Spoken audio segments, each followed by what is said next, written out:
Tonight's episode of the Tuesday Night Cigar Club is brought to you by Drew Estate. Come experience the rebirth of cigars at www.drewestate.com and download the free Drew Diplomat smartphone app today to discover nearby retailers, RSVP to special events, redeem points to win exclusive Drew Estate merchandise, and much, much more.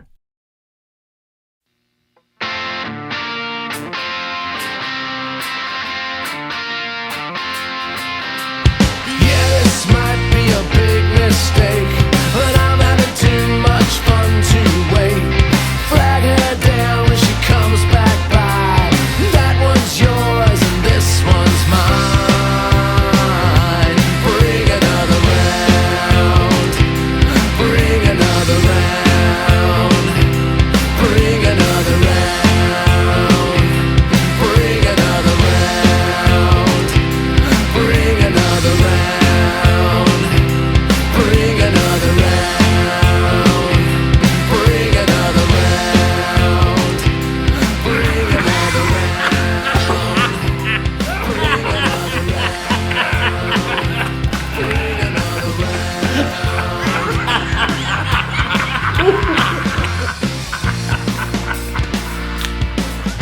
Here's the suckers. Good evening, brothers and sisters of the leaf. Coming to you live once again from, well, all over the fucking place. It's the Tuesday Night Cigar Club. Tonight, your favorite crew of stuffed turkeys discuss the brand new Bruce Campbell holiday alien invasion flick, Black Friday, while reviewing the impressive Undercrown 10 cigar from Drew Estate, paired, as always, with some expertly selected craft beers. It sounds like we're in store for one hell of a good time, folks. So undo your top pants button, light 'em up, and enjoy the show. Though be careful lighting 'em up just because you've got your pants undone. Got it? And, oh, by the way, fellas, happy 150th episode to you. I honestly can't believe you're all still alive. Lost that bet. Looks like I okayed $20.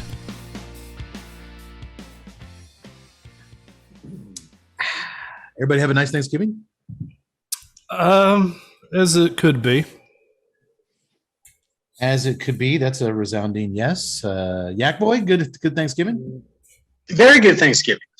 Relaxing, full of eating too much, putting the stuffing into me.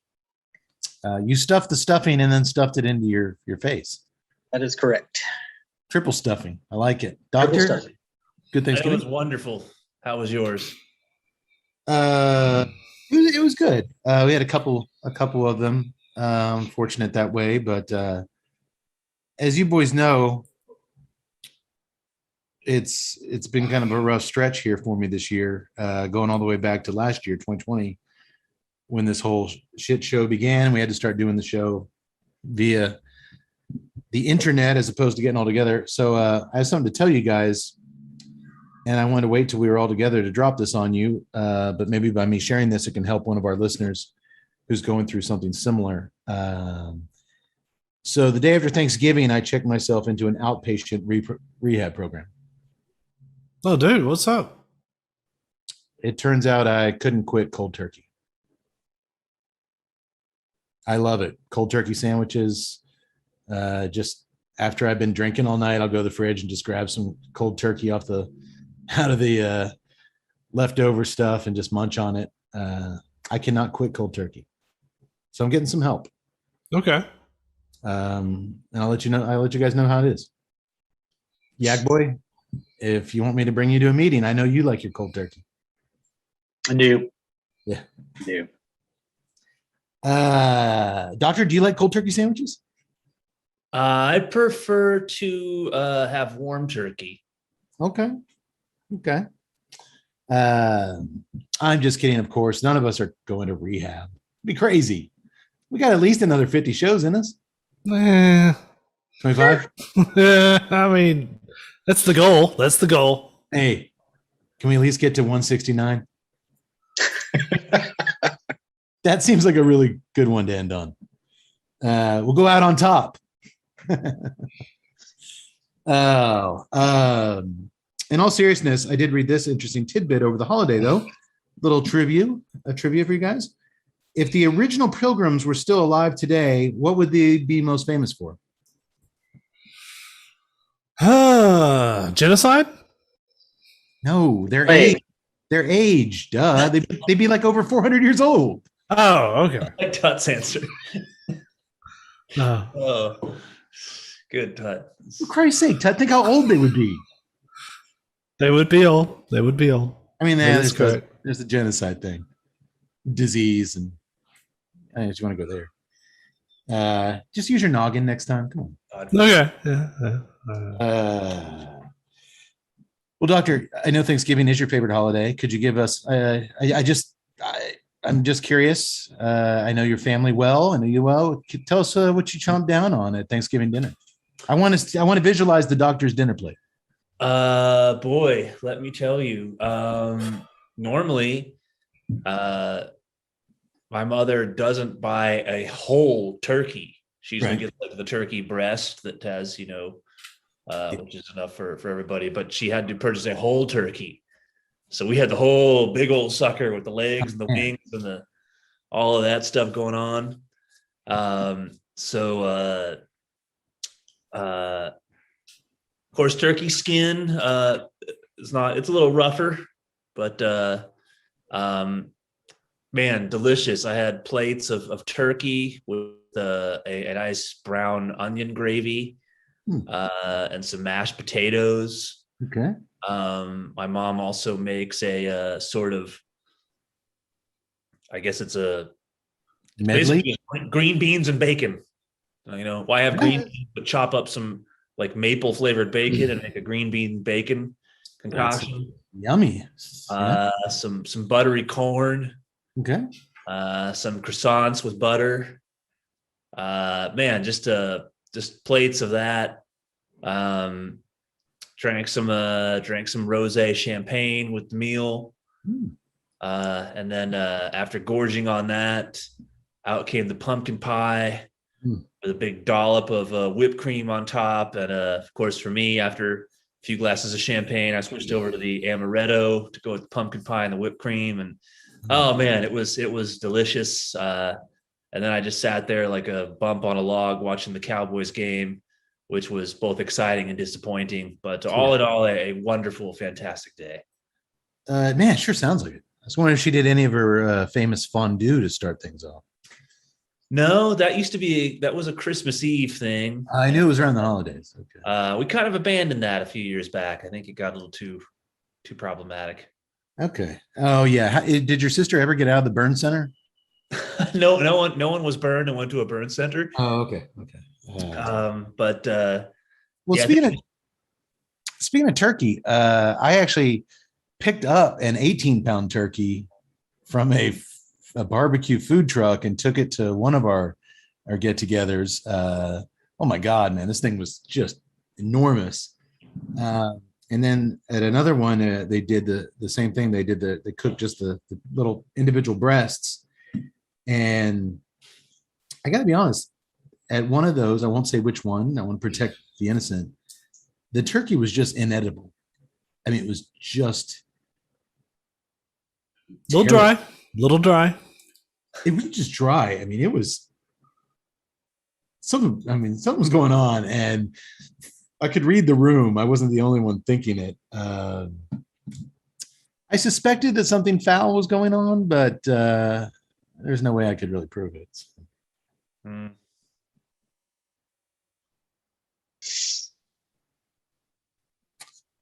We'll have to see what happens. We'll have to see what happens next year at Thanksgiving. Welcome everyone to the look, guys. We're coming out of a holiday here. I was really struggling to, how am I going to kick things off tonight? And I just started to knock some Thanksgiving puns around in the old noggin, and here we are. What, did you expect something good for episode 150? No, this is about as foul as I expected. Gobble. Yeah. Gobble. Yeah. Hey, like I just said, welcome everybody to the Tuesday Night Cigar Club, episode 150. 50. 150. We finally got out of the 40s, 140s. Out of the 140s, baby. It seriously felt like we were in the 140s for 2 years. It did. Really certain we were. My only goal for the beginning of the year was, all right, I want to get, we should get to 150 this year. That'd be a good milestone. It's taken way longer, and we haven't missed any shows. Like it just slogged by, which I say slogged, but we're doing some of our best work ever in those 140 episodes. So thank you all for sticking with us, and glad to happily entertain you for free all year long. You're welcome. Right? We don't. Yes. They don't have to pay anything, right? No. Okay. Though Well, they should. After tonight's cold opening, I sure hope not. I'd feel really bad about taking anybody's money. But no, we are here. We're out of the 140s, and we got a good one for you tonight. This is our second to last show of the year. Yeah.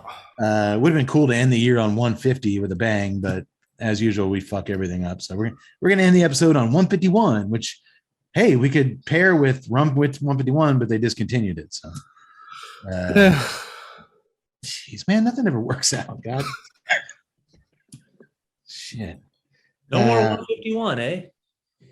No, we were going to do it on we're going to do it on our Stoned Age episode because they drink the 151 in that, and after not being able to find it in a couple liquor stores, I looked it up and it's discontinued. Yeah. Huh. I mean, apparently a bunch of kids were setting their faces on fire doing the little lighter tricks. The light trick. good kids. Doctor, I'm glad to see that you made it out of the burn center. Your face looks just as good as it ever did. I didn't set myself on fire. Well, what do we do here every episode? Doctor, what do we do here? I'm still trying to figure that out myself, but I believe Caught you off guard, didn't I? you did, because Yax usually gives a stunning introduction, but I guess you're angry with him. So I believe we smoke some cigars, we drink some beers, and we discuss a movie. But I don't have Yax's ability to really do that intro. Yak boy, why don't you clean up? Good job, Mincy. I was there. I was there for you. Yak boy, I understand why Cade is mad at Cody. He totally said it before the show, before Cody got here. He was really pissed at him. That's Yak something boy, with Loverboy's Get Lucky album. Isn't it? it does have something to do with Loverboy's Get Lucky album, but that's not for our listeners to don't forget you heard about that. Yak boy, clean up on aisle 7. Tell everybody what we do here every episode. Well, just this once. We here like to have a delicious or hopefully delicious premium cigar paired with a hopefully delicious craft beer, whilst while we review a hopefully cinematic gem, a jewel of the big screen. There you go. That is exactly what we do. And unlike you two bozos, I don't think I've ever been mad at Yak Boy. Ever. Yeah, as far as you've told him. Well, yeah, what'd you think I was talking about? Well, you guys are in for a treat at home. You guys and gals are in for a treat tonight. Because for our 150th episode, which I guess is a sort of anniversary of sorts. No? Yeah, sure. It's a milestone. Yeah. See, that's the cool thing. Milestones can be whatever you set. You know, I set 150 as a milestone. Hey, we got it as a milestone and anniversary. Well, the cigar that we are smoking tonight is what was blended to celebrate a milestone as well. It is the Undercrown 10 by Drew Estate.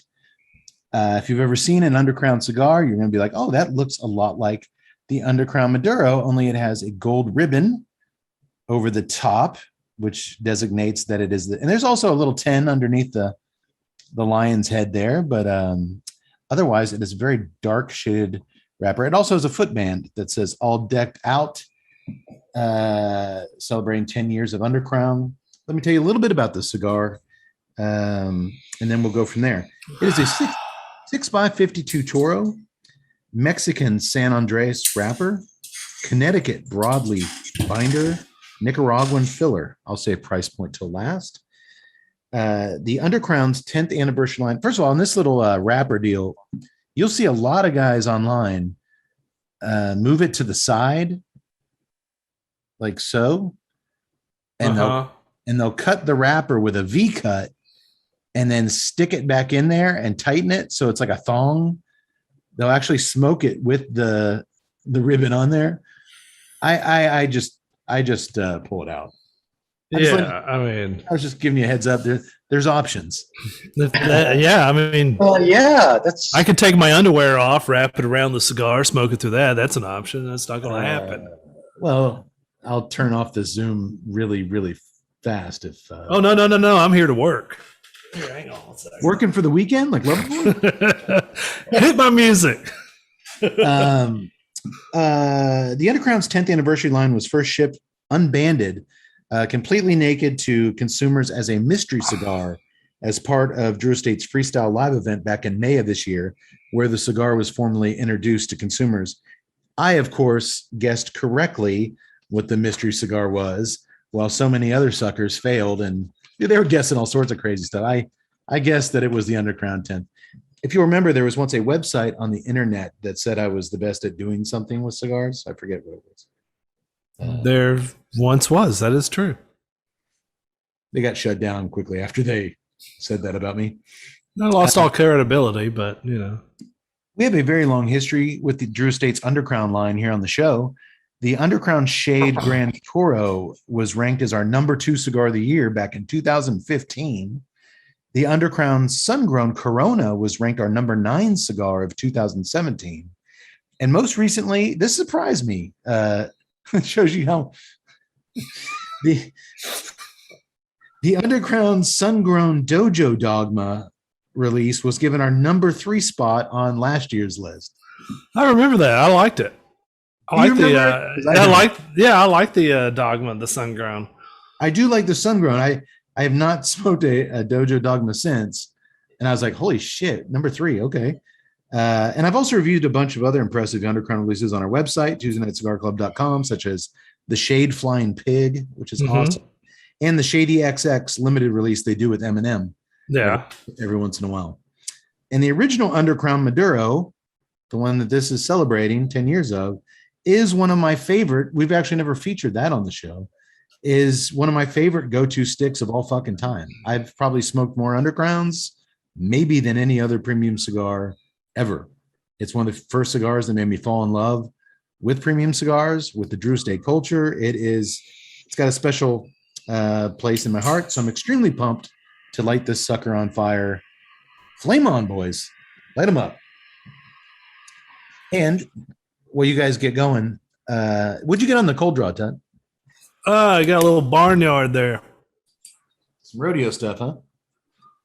Mm-hmm. Oh, I got some raisin. Got some sweet raisin sweetness. Yax, did you get sweet raisins? Yeah. Sweet raisins and a little bit of hickory. I'm excited. Okay. As you guys get going, as far as tonight's pairing is concerned, this is our better late than never Thanksgiving episode. I don't think we've done one in the last 6 years. We may have. I may have said those same fucking stupid turkey puns in some other Thanksgiving show. And now that I say that, I think I probably did. But it is the 400th anniversary this year of the first Thanksgiving Day celebration. So 400 years for Thanksgiving, 10 years for Undercrown. And on top of that, our film tonight stars cinema legend Bruce Campbell, who first graced movie screens exactly 40 years ago in 1981 as Ash in the original Evil Dead. Really? So this is Bruce Campbell's 40th anniversary in the industry. Not only as part of the movie business, but one of my favorite actors in the whole wide world. So a lot of anniversaries, a lot of milestones being celebrated this evening. Okay. I'm going to light this up. Don't be surprised. I actually am still eating Thanksgiving leftovers. So if I get notes of pecan pie or mashed potatoes, just bear with me. Tut, do you know what jazz lovers put on their mashed potatoes? What's that? Groovy. Oh, But I think you can call foul on that one. oh man. Gobble gobble. I mean, literally a foul, like a penalty should be assessed.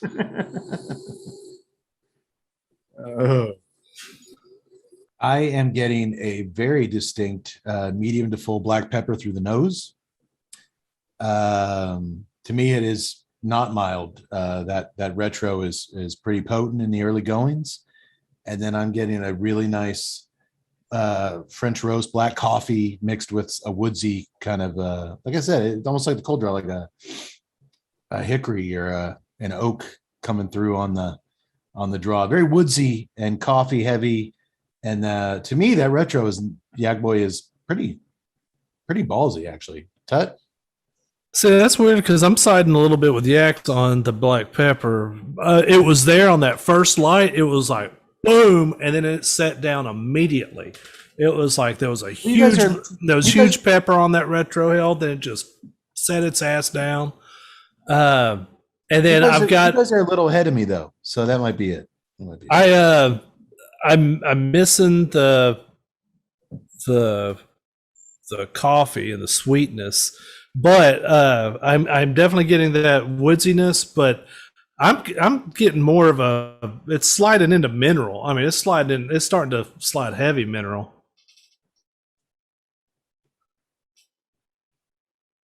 Okay, well let's get back to that because I am still getting really potent pepper spice through the nose.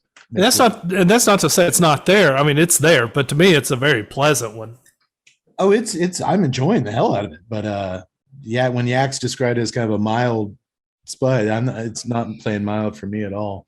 And that nice coffee and the hickory, and yes, there is a little bit of mineral starting to show up on the draw. But I'm definitely getting that. Okay, well let's get back this bad. Oh, it is typical Undercrown. I mean, this thing is smoking. Yeah. Just, Oh, it's a piece of kindling. just pouring. Like it just elected a new pope. Oh man. Yeah, actually, Todd, I like that Pope analogy. I'll next time a soon to be defunct website wants my take on anything, I might steal that from you. Yeah, go ahead. Well, hey, while we're Go with touch just the first blessing there. there you go. Well, hey, while we're getting these things going and burning, our resident beer expert, the proprietor and sexiest bartender, currently working at O'Brien's Irish Pub in downtown historic Temple, Texas. I didn't mean to say that you weren't always that. I didn't mean the sexiest bartender currently working, the sexiest bartender to have ever worked and ever will saddle up behind the bar at O'Brien's Irish Pub in downtown historic Temple, Texas. Nice save. Nice save. The cock with the walk. The I don't know. I can't listen to it anymore. I just threw up a big turkey. Yeah, boy. He knows a lot about booze. How's that? That works. I like it. Okay. He's going to introduce tonight's beers. And I'm going to have him start with himself for once. With me. Yeah, that's right. I am having from the UFO brewery out of Boston, Massachusetts, founded in 1998. Their UFO White Ale. It is a wheat-based ale, 5.1%, 11 IBUs. And with the current subject tonight of our movie, I figured UFO works. It does. It does. If they didn't make a pulsating zombie alien parasite IPA. I looked, I couldn't find it. I did find it. That's what I'm drinking tonight. You son of a bitch. You just got to look a little harder, buddy. How is it? I never heard It's of it. very good. It's light. And that was kind of the thing I was looking for because I was like, Undercrown 10. I didn't want to really interject too much. I didn't want to have it compete against the beer anyway. So I went with something just flavorful and very theme appropriate, but light. Where did you say UFO was out? I've never heard of that brewery. It's out of Boston. Okay. Okay. Well, we do deal with a extraterrestrial presence in tonight's film. So pairing achieved, Yak Boy. Let's see if Tut took a little, put a little thought into his pairing tonight. What's he got? He went with the wonderful Tups Brewing Company out of McKinney, Texas. He chose, and this is the the Ugly Sweater Holiday Spice Amber Ale. It's all one. It's just one giant sentence. God, that sounds horrible. 5.2%, 10 IBUs. It is an amber ale. Of course, Tups, if you had many of their delicious beers here just recently. We do like Tups. I like their Squirt Gun. I like their they do the Full Grown Dude series. Mhm. Full Grown Woodsman, yes. They actually have a full grown Christmas edition. I think it's full grown Santa. Maybe that's Yes. It's an imperial stout with Christmas spices. I actually considered doing that for our next episode, but even Tups, who I trust, I don't know, man, about Christmas beers. Tut. Oh, it's flat horrible. It is just as ugly as the name implies. It's all spice, no beer. It is. I mean, kudos to them for swinging for the fence. It's just not my thing. And I am glad that I have a ballsy cigar because that's the only thing that can stand up to this beer. Otherwise, you're going to be tasting all kinds of spice. Well, I'm sorry about that, Tut. That sucks when you. Oh, that's all right. I'm going to drink the crap out of it. It's a swing. It's a swing and a miss. It happens. Soldier on, Tut. Do it.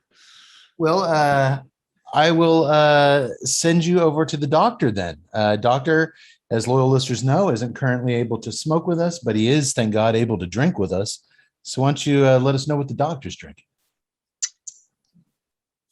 He is drinking the Einstock White Ale. Of course, Einstock we're very familiar with. Ice Pirates. Ice Pirates from Iceland. Einstock Brewing started back in 2011 in the Akureyri. Their brewery is just located 60 miles south of the Arctic Circle. Mm-hmm. So their beer is always cold. They use glacier water in their beer, correct? They do use glacier water. You can taste it. We did their pale ale on our Ice Pirates episode, and Yes, we did. It was delicious. Okay, Doctor, you enjoying it? I am. Because it's a school night for me, I so often stick with things that aren't overpowering, and so it's a good, nice. It's a white ale, obviously low in bitterness. It really begs to be. I feel like I've said this before recently with some beers I've had. It's a good beer. I think the blue canned Arctic Ale, the one that you guys had, might be a little bit better of a beer. This is a good beer. This begs to be a food beer. I can see this being a nice intoxicating food delivery assistant. You do say that. I tend to write in my episode notes for most of your beers that you mentioned, but I think that's just because you tend to drink a lot of the same types of beers. So it makes sense that you make that pairing with food comment quite a bit, because you drink quite a bit of blondes and Hefeweizens and lighter stuff on the show. It's a nice tasting ale, very smooth, and you can definitely taste that good cold glacier water. Excellent. All right. Well, I like Einstock. I think they're a cool little company. And I always like the color of their cans. I do too. Of course, when we had our voiceover announcer Keith A. Howe on that show, he pointed out to us that Vikings. Hold up your can, Doctor. It Tut's cheesy ass can. Keith A. Howe was quick to inform us that Vikings actually never wore horns on their helmets. Well, that's made by real Vikings, and they put the horns there. So suck it, Keith. I think Keith A. Howe knows a little bit more about Vikings than Vikings do. Just saying. The guy's really smart. By the way, if you have not watched, I think it was like episode 99 or something, our Ice Pirates episode. That was a blast having Keith here. So go check that one. That's a fun show. All right. Well, we'll save the best for last. Yak Boy, I have 2 beers, and I've already shifted beers, and I'm very disappointed. Wait a minute. I thought I already went. What's that? I thought I already went. You did already go. Oh, but you said that you were saving the best for last. Doctor, if you've got a Thanksgiving Day pun to come in here with, that'd be really good. I don't know. I think you and Tut have grown apart, and now you're just birds of a different feather. You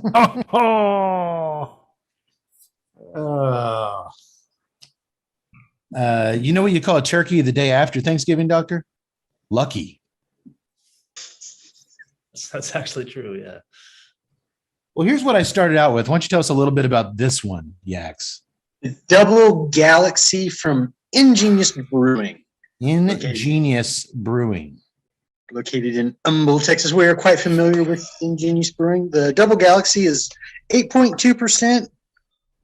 It's at 60 IBUs. It is a double IPA, a hazy double IPA. Of course, now you're almost using exclusively Galaxy hops, obviously the Double Galaxy. Like I said, we're well acquainted with Ingenious. We've had here just recently you had the adult Icarus. Oh, okay. On I didn't realize episode 147. Tuttle did the Stout Chocula on 145. I had their King Cake Stout way back on 132, several years ago at this point. Right. I like their Kid Icarus, I believe. This pint can came in a 4-pack, as many craft beers nowadays do. $19, a 4-pack. I obviously was drawn to it as an IPA lover, and Double Galaxy, certainly this pinkish planet down here, it certainly fits our extraterrestrials vibe from tonight's movie. They definitely come from another galaxy. So I got into the Corner No Hope tonight as we were setting up. I poured a pint. Odorless, tasteless. Is that what you want from your double IPA? It's not what I want from a $6 can of beer.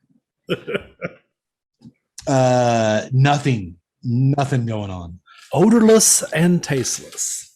So in the words of Homer Simpson, I'll save those for when I'm already drunk. I was really disappointed. So obviously it paired well with the cigar because I was just tasting the cigar as the beer had really nothing going on for it. So I quickly shifted gears to my second beer, Yaks, which I am happy to report is so far much, much better, both as a beer and as a pairing partner. And why don't you tell us a little bit about this guy? Yes, Equilibrium Brewing, located in Middletown, New York. This is their MC Cubed. Normally people think of MC Squared, but this is the MC Cubed. It is a triple IPA. There we go. 10%. But I couldn't find anything on the IBUs. Not 65, 70-ish. Okay. They don't list it here either. First of all, the beautiful citrus aroma. Exactly what you want out of a double, triple, quadruple IPA. It just smells delicious, a peach and some mango. I said 60 to 70. I put the bitterness a little above 70. It's got a real nice hop kick on the back end. Very citrus forward on the sip. No maltiness really present. Now Yaks is going to tell me it's like infused with 30,000 different malts. No. Were you able to find anything out about They call it the maltpocalypse. The M to the third power is malts. The C is Cade. You're a sucker. He doesn't know shit. They have another. Their double IPA, MC Squared, is basically they have another IPA called the Photon, which is they built upon that as their base and just kept going up. They basically use a as they call it, as the photon explodes into a rainbow of flavors.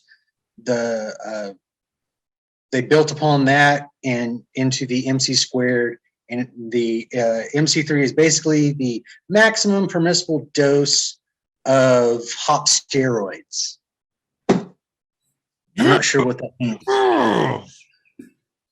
A pitiful IPAs. Oh shit! I was going to show you. Oops, sorry. It's the stuff, man. It's the stuff. He's enraged. He raged. Well, So quick. you can see why I chose it. It has like a nebulous, like a out in space, like a, what do you call those circular thing? Is that a nebula? Black hole. Like a black hole, Is but it it's purple and pink, like the color vibes of tonight's movie. And look, it's got one of those big white ropey things shooting out of it, like in our movie. That could be the planet in there from which tonight's aliens came. Look at that.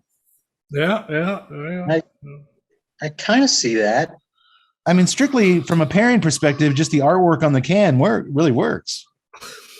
It would have looked a lot better if I didn't crush it in a giant roid rage. Don't start with me, Tut.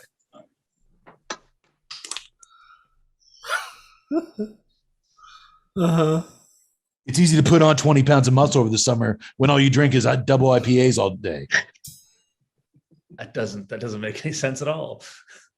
You try drinking double IPAs all day, you'll put on some pounds, doctor. Oh, I have no doubt about that. Okay. So yeah, this one is much better, man. Just the kind of, I love the Imperials when they've got just that real heavy citrus on the front end, kick the bitterness to the back, but man, the aroma is just awesome. This one was actually more. This one was like $24 for a 4-pack, but that's okay. I feel like I'm getting my money's worth out of this one. I have never paid this much for canned beer ever, like for the show. I also got like another 4-pack just as a backup in case these suck. I spent like $50 in beer for a 12-pack basically, which isn't that crazy if you go out and drink at bars and stuff, but I don't know. Do I just sound cheap? Yeah, you're starting to. Well, I'm not. Fight Careful, Tut. He's on the stuff. on the hop steroids. He's juiced. The only thing juiced here is this wonderful tropical citrus heavy IPA. Oh, okay. Well, real quick, let's get to the cigar. Dude, this is reminding me very much of Liga 9 territory as far as that woodsy oak and coffee on the draw that I love in the 9. And then, which, this does have a Connecticut broadleaf binder. But then that spice that I'm getting more so, at least I don't know if you guys have changed. That spice on the retro is so characteristic of that Mexican San Andres wrapper. Let's stick in Drew Estate territory here. Think of the Norteño, the retro hail on that bad boy. To me, it's just a beautiful spice, and that hickory and coffee are playing together beautifully. That mineral is underneath it all on the draw, and the construction is just, look at that stack of fat nickel ash. I'm really enjoying it. How about you guys?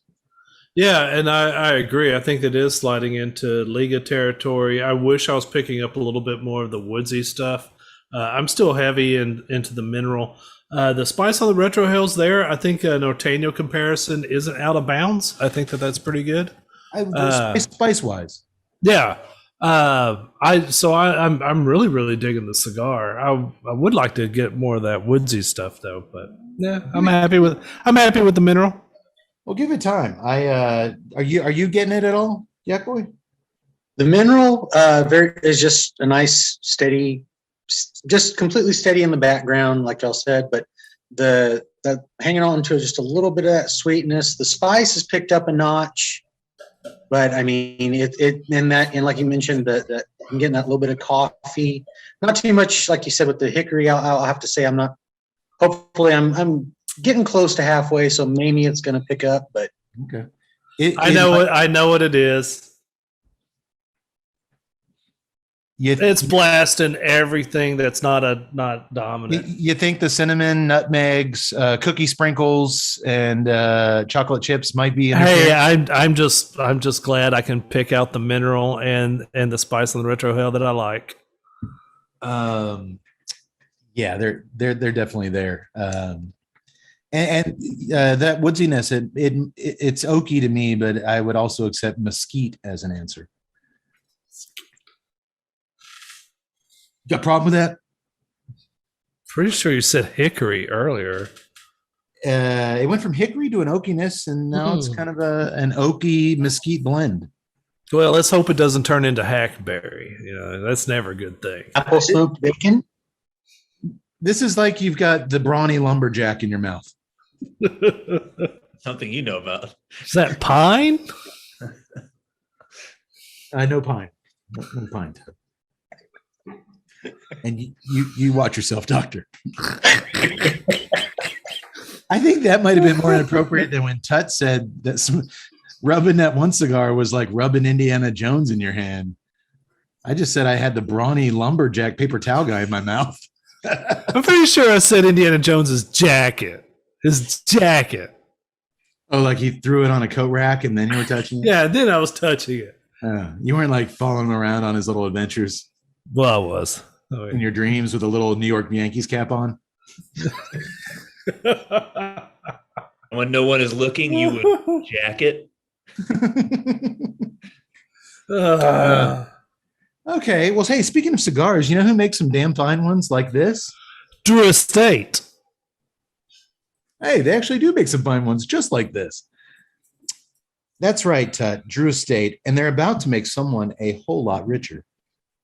During its latest freestyle live show on the company's Facebook Live page, facebook.com/Drew Estate Cigar, Drew Estate announced that it will hold a Bitcoin sweepstakes with numerous incredible prizes during upcoming freestyle live events, including a grand prize of 1 full Bitcoin for a lucky fan to be announced during the February 17th, 2022 edition of Freestyle Live. And yes, doctor, I know there's not an actual Bitcoin.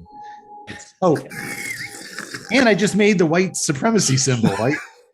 Man. No, you said okay. No, I was trying to show a coin, and God, I hate the world. Everything's coming out now that he's taking those steroid beers. I'm sucking off the brawny guy. I'm making white supremacy symbols. Inhibitions are lowered, and we're getting the real K tonight. I think we might end on 150 episodes, boys. This might be it. This is MC cubed. I'm not a white supremacist. I hate those guys. I Bitcoin like this. Figuratively, because it just exists out in the imaginary zone. But anyway, entry into the unheralded Drew Estate Bitcoin sweepstakes is simple. During each of the company's 3 freestyle live events, there was 2 previously in October and back in November, and the upcoming January 20th, 2022. So you do have another chance. The company will randomly select the names of 5 people who attend the online show and comment during specific times in each broadcast as potential winners of an assortment of fantastic prizes. Dude, a brand new Ford electric truck, a little ATV. I say little, it's like a pretty kick-ass little ATV, a full-size Drew Estate hand-carved bar. That's what I want to win. The 5 winners from each of these 3 shows will create the contestant pool of 15 people eligible to win the grand prize Bitcoin. Last I checked, it was over 50 grand somebody's going to win. So you got to tune in to win. So you'd be crazy not to do it. So go do it. I'd also like to take a moment to talk about something else very cool, Cigar World. Cigar World is an online site for cigar smokers. There you can get cigar news, reviews, and a whole lot more. Also on the site is a cigar research panel called the Testing Lab. There you can sign up to give your input on new cigars by taking surveys and testing cigars. Check it out at cigarworld.com/testing lab. You might just see the TNCC doctor there doing some wacky experiments. I love a good lab environment. You have any interesting stories back from your laboratory days as a young student back at the Poughkeepsie Institute of Technology, the PITS? None that I'm really allowed to talk about for legal purposes, but there were some things that I tried in the name of science and that were considered, abominations and against human nature, but Ooh. I mean, you've got the real pioneers forge onward, breaking new ground. But you didn't do that. No, good heavens, no. Oh, okay. I attempted to. It failed miserably. You ever go to any of your class reunions back at Poughkeepsie State? It's the Poughkeepsie Institute of the Technical Sciences, otherwise known as the PITS. Oh, that's right. I'm sorry. I am what's known as persona non grata. Oh, I had some of that the other day with No, it's not an Italian dish. A marinara sauce on the. I believe it's the name of one of the earlier albums by the Police. Persona non grata 2, I believe. Yeah, early stuff before the synchronicity days. Yeah, back when they were good, if you ask me. Yeah. Okay, boys. Well, we've introduced the beers. Sounds like we're all definitely on 4 different pages beer wise. Tut just growling over there at his terrible mistake. Drink your mistakes, boys. Drink your mistakes. That's true. Not just drink away your mistakes, drink your actual mistakes. So that leaves only one thing. We got so far, a wonderful cigar. I finally have found a really good beer. So there's only one left in our pairing triangle of subject matter tonight, the film. And just for Tut, I went with a brand new release because I had a feeling his beer selection was going to suck. And I wanted to make him smile because he loves to watch new movies. And this sucker just dropped at the end of November, Black Friday. I realize we're just a little bit past Black Friday, but we're also just a little bit past Thanksgiving. And so far we've dropped like a gazillion Thanksgiving references. So we're always just a little bit behind the curve. That's just where we like it. It's just where we like it. Or we could be ahead of the curve for next Thanksgiving. Yeah, we're just slow. We're slow. Yeah. You can call me late. Just don't call me late for Thanksgiving supper. Right, guys? That's right. Yeah. Doctor, is there a bomb dropping on your? Do you hear that? No, it's the airplane that's flying over. Oh, I heard it, and then I saw the doctor look up, and I was wondering where that was coming from. It definitely sounded like an incoming round. I thought that maybe the Poughkeepsie people heard that he was talking a little bit about his science experience. They've got my location zeroed, and somebody pressed that red button they've been threatening to do for the last couple decades. Apparently, they've got some kind of contingency plan in case the doctor starts talking a little bit. It's that military guy comes home from the school. What if the doctor opens his mouth? Christ, Ethel, I don't know. Been over this before. What's for dinner? Lamb chops, your favorite. Had them for lunch. It's just always usual crap. Which, have you noticed that Cody's turned into that guy? Every time you ask him, hey, Yax, how's your day? Crap. I surprised him. He came home one day. I surprised him. I cooked him some lamb chops, and he's had him for lunch. The way you had him for lunch. You were just in a bad mood. Admit it. Nobody's eating lamb chops for lunch. And did he turn on you? Christ, Kate, I don't know.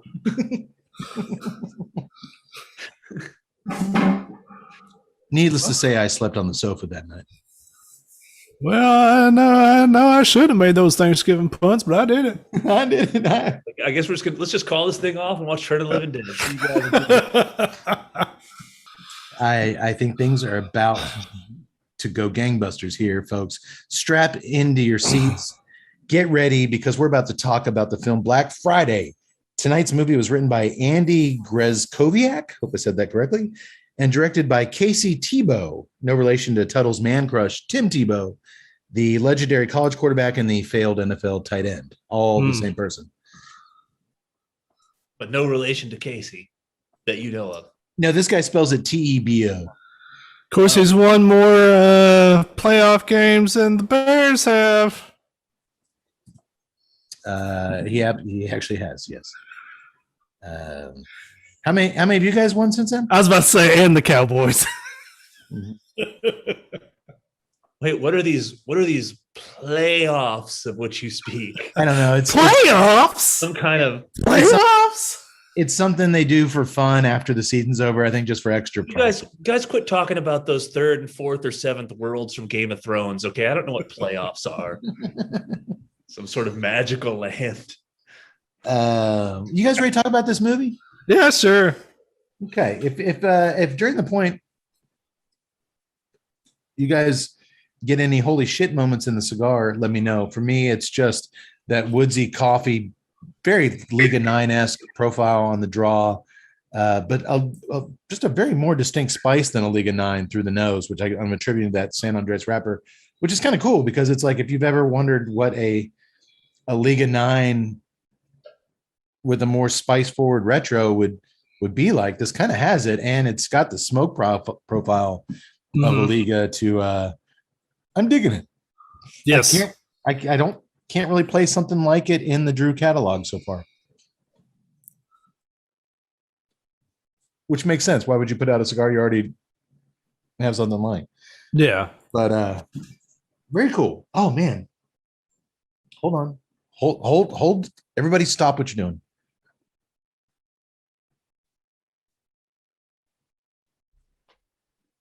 Just a very slight hint of vanilla. Oh yeah, there's no way I'm tasting that. Well, I'm sure you will, but it'll be vanilla. Covered. The vanilla syrup in your beer. You'll get it, yes. Look for it. On the back end of that spice on the retro hail, you're going to get a little tiny touch of vanilla. Okay. So we kick things off with Black Friday, the film, by joining an older guy named Monty as he works the late shift at the Allmart Superstore. Yeah. On the night before Thanksgiving, preparing the store for Black Friday shopping. But just as he's attempting to hang the store's Black Friday banner in the dark, for some reason, all these stores' interior lights are turned off. So he's up there with a flashlight. I'll just get this out of the way now. A huge pet peeve of mine, I'm sure I've mentioned it a couple times over 150 episodes, is when stores or hospitals or that would never be dark have all the lights off. Like the workers are there set up for Black Friday, you're going to have the lights turned on. Yeah. It's Allmart. They have money. They can afford to have the fluorescent lamp. But he's up there with his flashlight, and all of a sudden a meteor crashes through the ceiling and lands down below. And when Monty goes over to investigate, he finds a gelatinous clump of pink, illuminated, pulsating orbs on the ground. Kind of reminded me of my mother-in-law's Thanksgiving's Day roasts. All right. Not getting himself invites back for next year's Thanksgiving is Mr. Cade. No, that's how you want it. You want it pink on the middle. You want a pink roast. Oh, was it the pulsating orbs? I think that's yes. It didn't sound complimentary At all. But before I can say before Monty can say what the fuck is that? Actually, he does have enough time to say that. Just before a slimy appendage emerges from one of the pink sacks and comes right in his face. I mean, that's basically what this thing does. A little thing that's shaped kind of like a headless dick sticks out of it and spooges white jizz all over his face. Didn't make that connection, but I mean, I don't know how else to describe it. That's what I saw. maybe it's something we can devote some time to. Is that what, Tud, is that how you saw it? Off to a rocky start. The movie, not your trusty narrator. To be determined.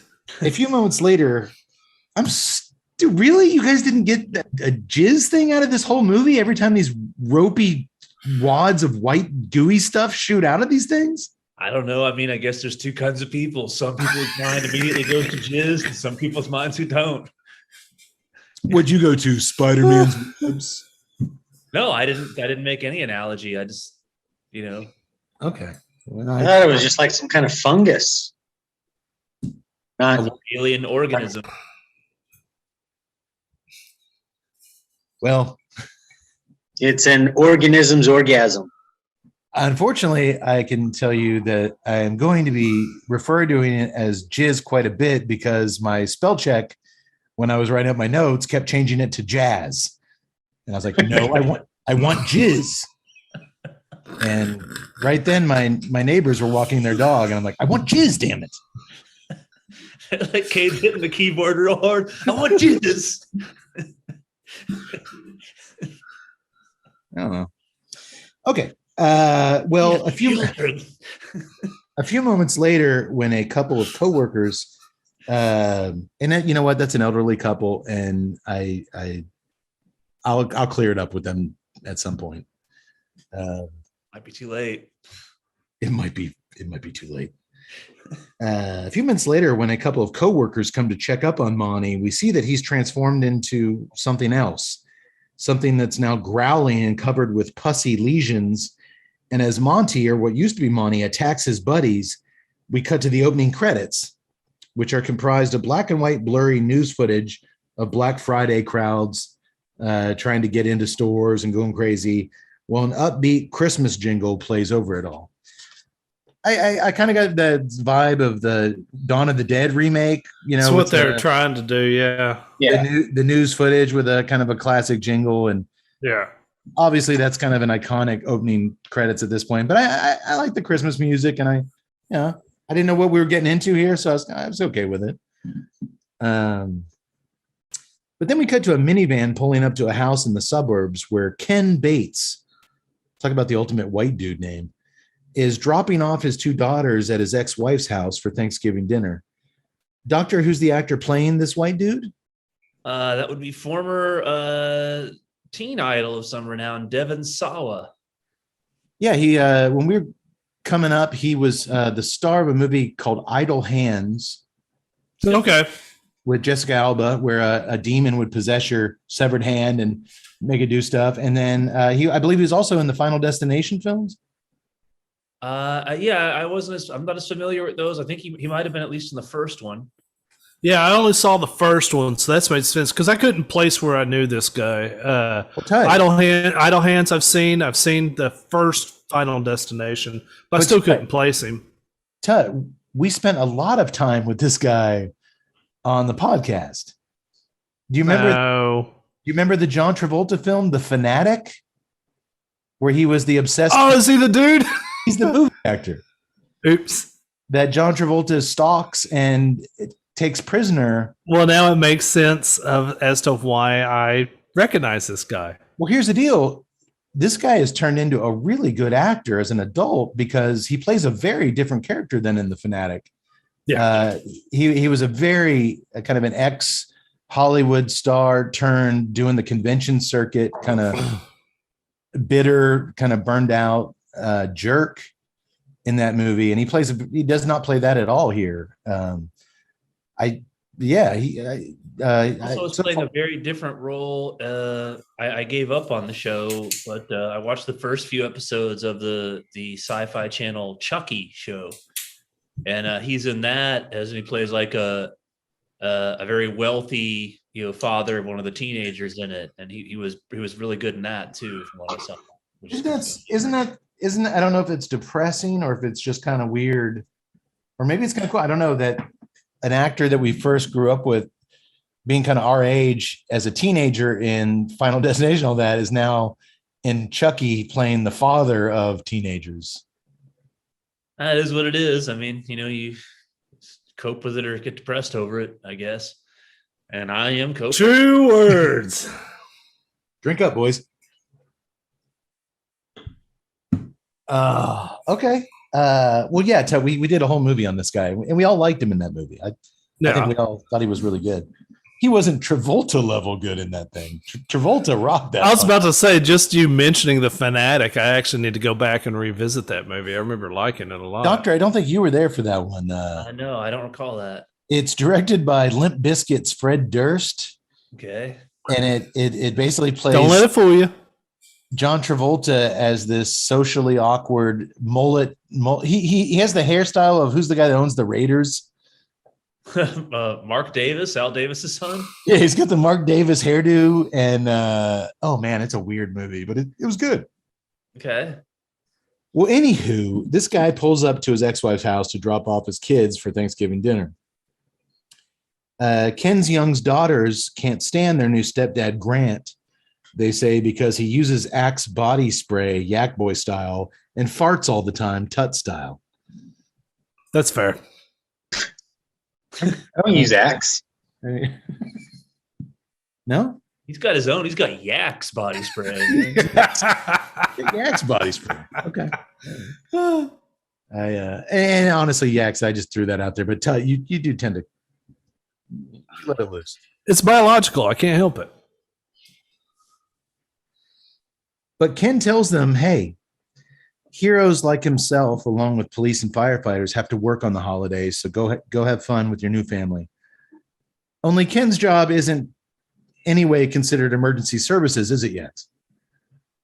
It is not. What does he do for a living? Why, he works retail. I feel his pain. That's true. Retail workers and bar owners are really the only ones that have to show up in the holidays, right? Pretty much, yes. And cops and firemen. But yeah, he totally compares himself to cops and firemen, and he's going to work register at a toy store. Well, next up, Ken drives over to pick up a young dude half his age named Chris that works with him at the toy store.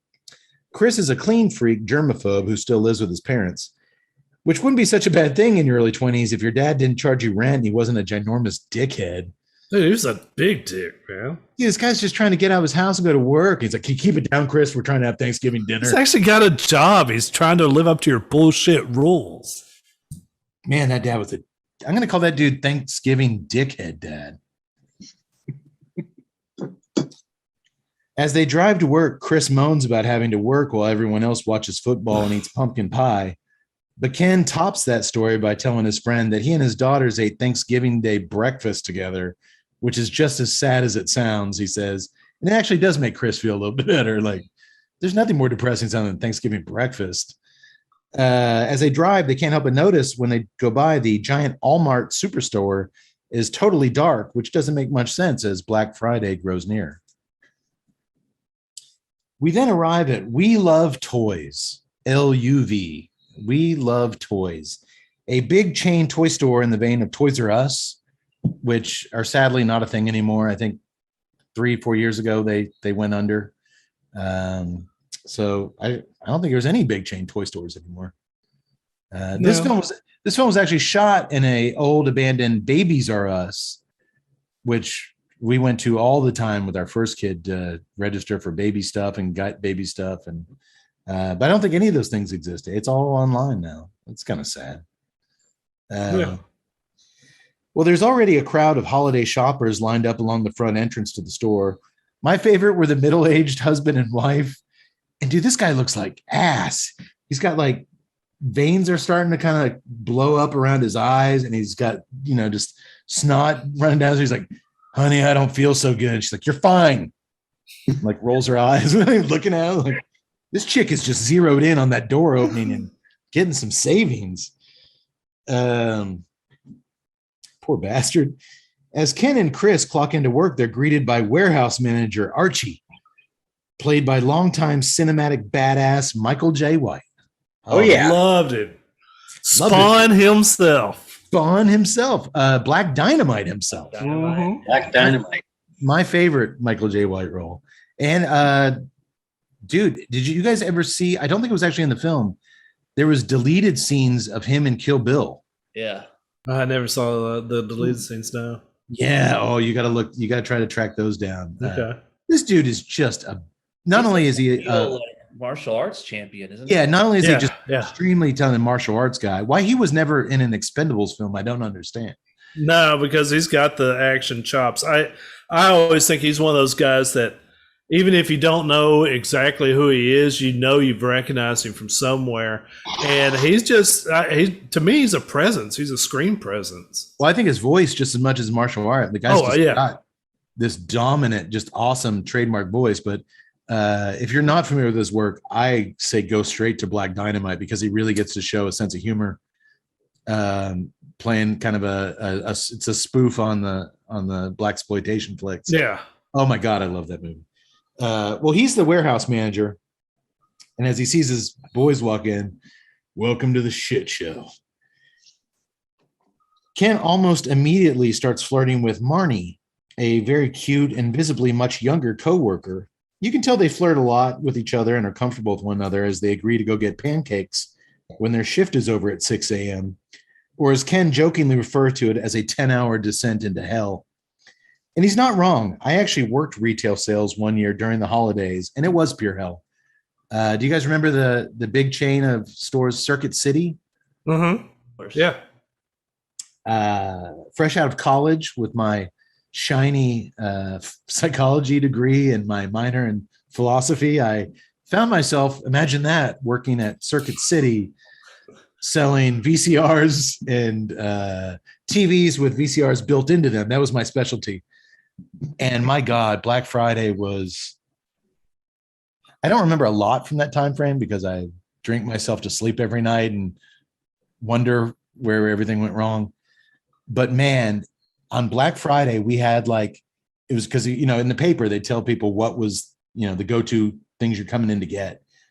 And we had a TV VCR combo for like $39.99. And I guarantee you the first 200 people to storm into that little store wanted that fucking thing. And my mission as a sales guy, all right, here's where we're going to get them.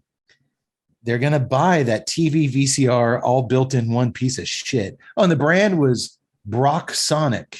I was gonna say it must have been a piece of shit.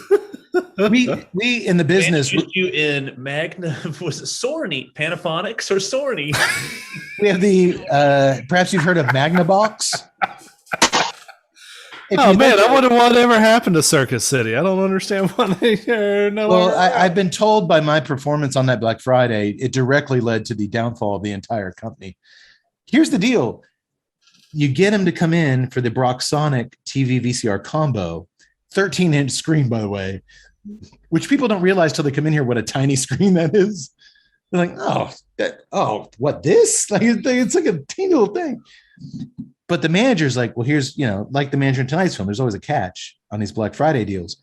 My job as the sales representative on the floor was, yeah, you can sell them that $39.99 thing, but then you got to get them on the 5-year warranty for $69.99.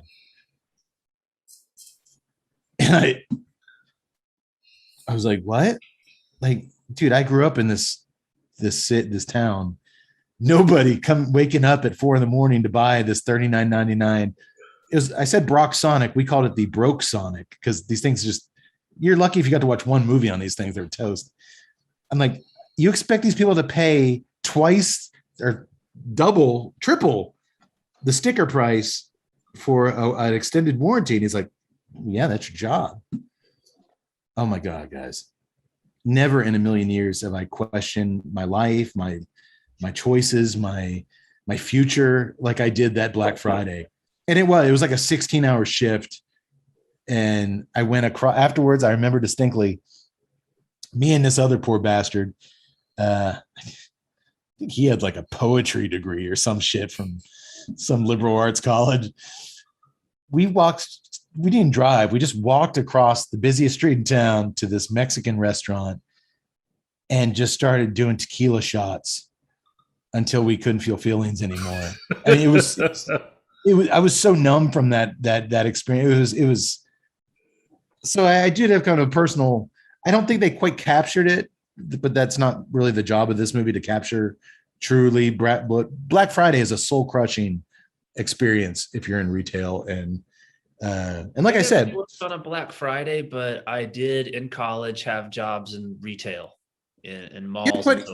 You worked a lot in malls. Didn't you sell the Herbalife supplements? Let's not go into what I may have sold to people who are now filing lawsuits, but I do. Oh God, did you create Herbalife in the Poughkeepsie lab? No, not that you know about. Not as far as you know.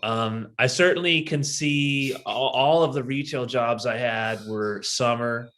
I think the latest I ever worked at one was until late October.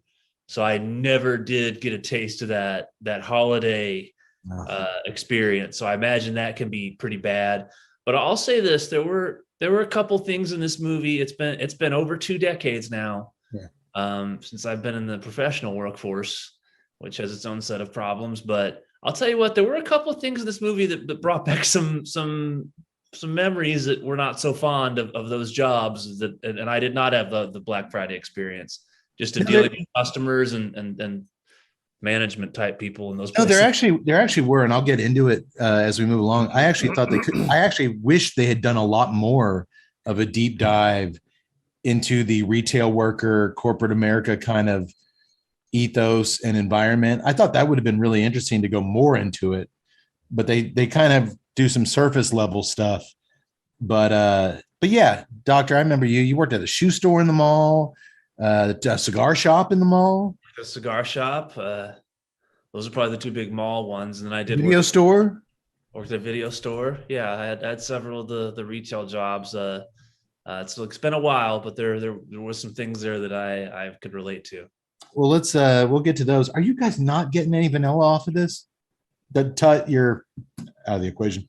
Yak Boy, are you getting a little blast of vanilla underneath that retrohale under the spice? Not really, but then again, the spice, like I said, is very minimal for me. I mean, I'm only picking it up on the retrohale at this point. Yeah. Why? That's all I've ever gotten is on the retrohale. But for me, there's a little vanilla bean right out there underneath it, and it's playing really well with that the woodsy coffee flavor. It's a damn, to me. I mean, I would, the spice to me is not has never been mild, and it's not mild now. It's steady medium. It's kind of holding the course. Tut? Like the coffee, that's been, I've had that thing has been prevalent through the whole thing. But I mean, everything else, the very woodsy, I can't say hickory or mesquite or anything like that, but there's been a very wood note. I've had that. I've had a slight, like I said, that I even had it on just the cold draw, the aroma on the wrapper, but it's just that sort of raisin sweetness, but very mild. Okay. I am digging it. Tut, are you able to enjoy the cigar with that crazy beer? Yeah, the nutmeg and cinnamon from my beer pretty much blast out the earthiness or the woodsiness, but the mineral is pretty prevalent, and unfortunately, I do like it. It's reminding me a lot of the that Liga mineral that was kicking through there. The spice on the retrohale is very pleasant. I've been enjoying that. Beer can't fuck with that, so that's the note I'm hanging on to. Hey, you win some, you lose some. The only thing is, man, I'm smoking this thing really, really fast. Yeah, I had to actually slow down. I noticed that the construction-wise, it behaved a little better with the draw keeping up and the burn if I slowed down just a little bit. Okay. Well, in the break room, Chris is being given a talking to by the. I forgot to tell you the girl in tonight's film. She stars as like one of the rogue thieves in the Chronicles of Shannana. Like with Bowser?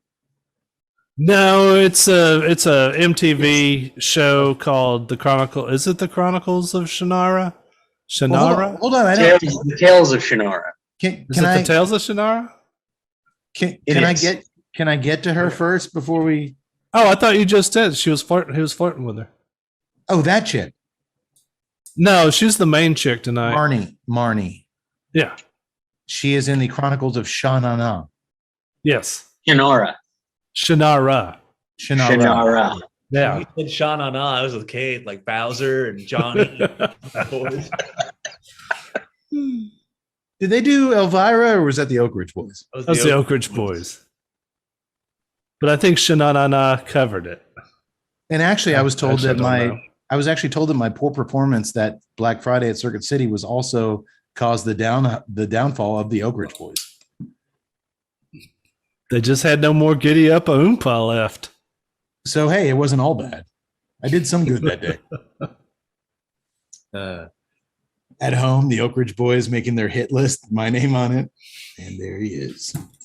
Who would have thought that a Circuit City salesman could wield so much influence by trying to sell warranties? Man. You know what the Circuit City mascot was? It was a plug, like a cord and a little plug with a smiley face on it. And his name was Pluggy. Oh, God. This hurts my spirit. Move on. Didn't get much lazier than Pluggy. What's more sad is that the guy that came up with that probably made $1 million. Yeah, I did. He probably did. Okay, so Marnie is in a MTV show. Yeah. Well, this other chick, Chris is in the break room washing his hands like crazy. He hates germs. He's getting a very scold talking to by the perpetual employee of the month, Goody Two Shoes, Anita, as he washes his hands for the 10th millionth time since clocking in. She informs him that corporate deemed the term Black Friday racist, so it's now Green Friday, because green represents both Christmas cheer and money.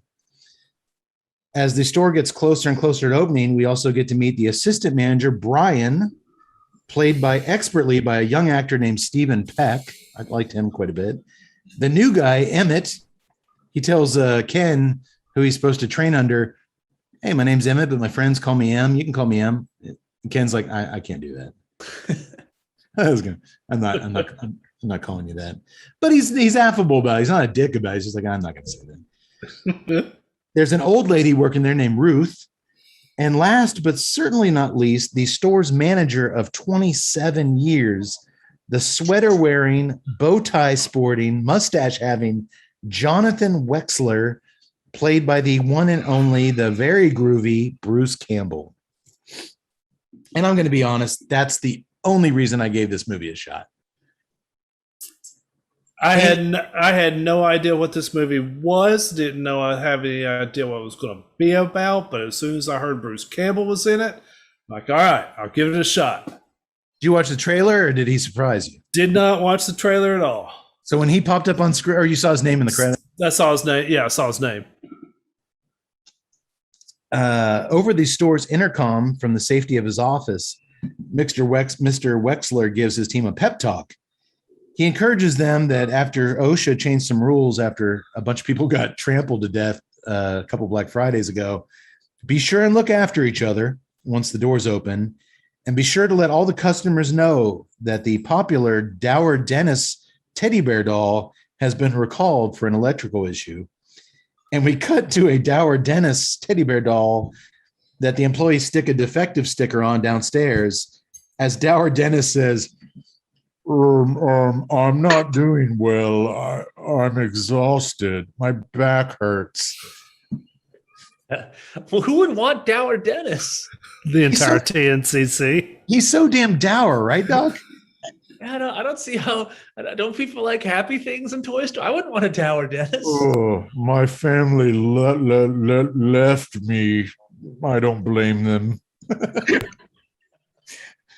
I'm going to say right now, Dower Dennis is in my top 5 characters in this film. Mr. Wexler also informs them over the speaker that corporate will not be able to offer them paid breaks tonight. And then he quickly gets off the thing, which pisses everyone off royally. But corporate did send a cheap ass sheet cake for everyone to enjoy. So there's that. Fuck this, Archie sighs as he holds out his coffee cup for Ken to pour some of his flask whiskey into. Mr. Wexler gets back on the mic and tells his people, put your game faces on, everybody. And remember, as much as these suburban savages are going to get under your skin, the customer is always right. He counts down from 5, and then Wexler's underboss, Brian, unleashes the beast, opening the front doors to a small army of early bird shoppers. A Christmas-themed punk song plays as people frantically pull toys off the shelves, loading up their carts with anything they get their grubby hands on. They're not even looking at what it is. It's like, if it's on the shelf, it's going in their cart. Animals. All right, look. I get that it would be really hard for any movie that didn't have millions of dollars in the production design budget to create a legitimate, enormous, fully stocked toy store. But did the sparseness of the shelves kind of make you guys like, dude, they didn't really have that many toys on the shelves? That didn't bother me at all, actually. Yeah, I didn't even think about that. Okay. To me, it was like when they showed the wide shots of the toy store, there wasn't really a lot of toys.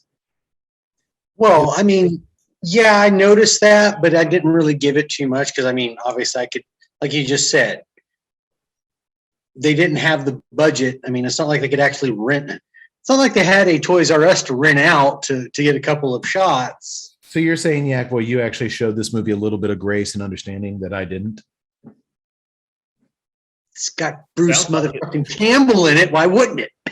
Yeah, okay. All right. I moved past it, but I was just like, as they're supposed to do 6 figures of sales. And I'm like, there's not really that much on the shelves to sell, but There's 6 toys in the whole store. Yes. they did the best they could with the resources available to them at the time. And I was able to move past it. Just thought I'd throw that out there. Some old ladies fight over a giant stuffed unicorn.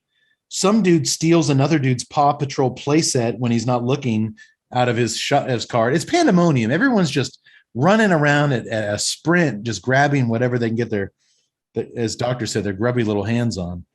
As Marnie checks customers out, she starts to notice how sickly and spaced out many of them look. They kind of have this blank facade on their faces, and their eyes are kind of bloodshot. Chris likes to work the floor, but he's been tagged by Brian to work one of the front registers, his least favorite task. And he's already getting into it with this old broad. And if you're working in a retail store, absolutely, you want to be on the floor. You don't want to be working the cash register. If you're working the register, you got to deal with every fucking son of a bitch that comes through the place. If you're on the floor, you can kind of hide a little bit here and there. Duck and dodge. It's a better job. You pretend to fix the shelves. People ask you for stuff, you show them where it is, but it's way better than being at the register. There's no respite in sight if you're at the register. Also, when you ring up that sale, that's on you when that thing comes up asking to offer them the extended warranty. The only time that people looked at me more stupid when I offered them something than that $60 extended warranty on a $30 VCR TV combo was when I worked at the movie theater for years. And I would offer them the kid combo. I'm like, oh, you know what? You probably want the kid combo. It's a handful of popcorn, a fun size M&M, and a drink this big for $8. And they'd be like, fuck off. Like, are you kidding me? Like, I just got to ask. Because just like this, my manager was like, you got to push the kid combos. And when they tell you to fuck off, the customer's always right. So you can't do it. You can't say anything back. You got to swallow that shit. I'll never forget one day at the movie theater, a dude actually are going to exercise some demons tonight. For the most part, people, even jerks, have a they realize these are high school kids working here, whatever. But I remember one time, it was such an innocent thing. Our movie theater, we're in Central Texas, which is Dr. Pepper country. Everybody drinks Dr. Pepper like water here. And for some reason, because we only had Coca-Cola products, we only served Mr. Pibb instead of Dr. Pepper at the movie theater. Don't you tell me it's just like Dr. Pepper. Don't you tell me. Everybody had a problem with it, but they were mostly fairly nice. I'll never forget this one fucking shit kicker cowboy comes up to the thing. All right, let me get 2 large Dr. Peppers, large corn, nachos, blah, blah, blah. Okay, we instead Dr. Pepper, we have Mr. Pibb. Would that be okay? You got to be fucking kidding me. No, I'm not. I'm 17. I'm not witty enough to. I'm not jazzing you. Can I get you Dr. Pepper? Fuck. Just make it Cokes. Oh, that dude was so pissed. I don't blame him. I always hated when people would be like, "How would a Mr. Pibb work?" No, it wouldn't. I ordered a Dr. Pepper. I like Mr. Pibb. Maybe it's because I drank it so much working at the movie theater. Yeah, but yours was laced with 151 or early. But I was, even as a teenager, I was spiking it royally. There was very little Mr. Pibb. It's like kid with a little flask, just Thing helps is, me get through the workday. the thing is, these dipshits would eat a hot dog that had been on the roller since the Paleozoic era. Still better than Mr. Pibb. That's fine, but don't you give me Mr. Pibb. That's still better than Mr. Pibb. Well, this old lady is giving Chris the business. Would you hurry up? She barks at him as she pounds on the counter. Ma'am, I'm trying, he whimpers as he tries to get the register working properly. Oh, get it together, dickless, she says. We've already gone over this on the show. It's one of the worst things you can call somebody. Brian intervenes, the assistant manager. He asks, "What's the sitch here?" That's young people for situation. They call it the sitch. "Oh, Pussy Boy is taking forever," the grandma complains. Brian shuts down the lane and tells Chris, in full disclosure, that somebody just blew chunks all over the ride-on toys, and he's assigning the store's biggest germaphobe to clean up the puke. All right. The two actors playing Chris and Brian are by far, outside of Bruce Campbell, my favorite two dudes in the film. I think these guys just rock every scene they're in. Do you guys agree? Oh yeah. They're good. I liked what Sawa did. I thought, yeah, but for some reason, every time Chris and Brian, the assistant manager, they just seemed like they were just giving it. They went all in on their kind of characters, and I loved it. I thought overall, I thought this movie was completely ace as far as casting and performances. I'll go along with that. I like the actors.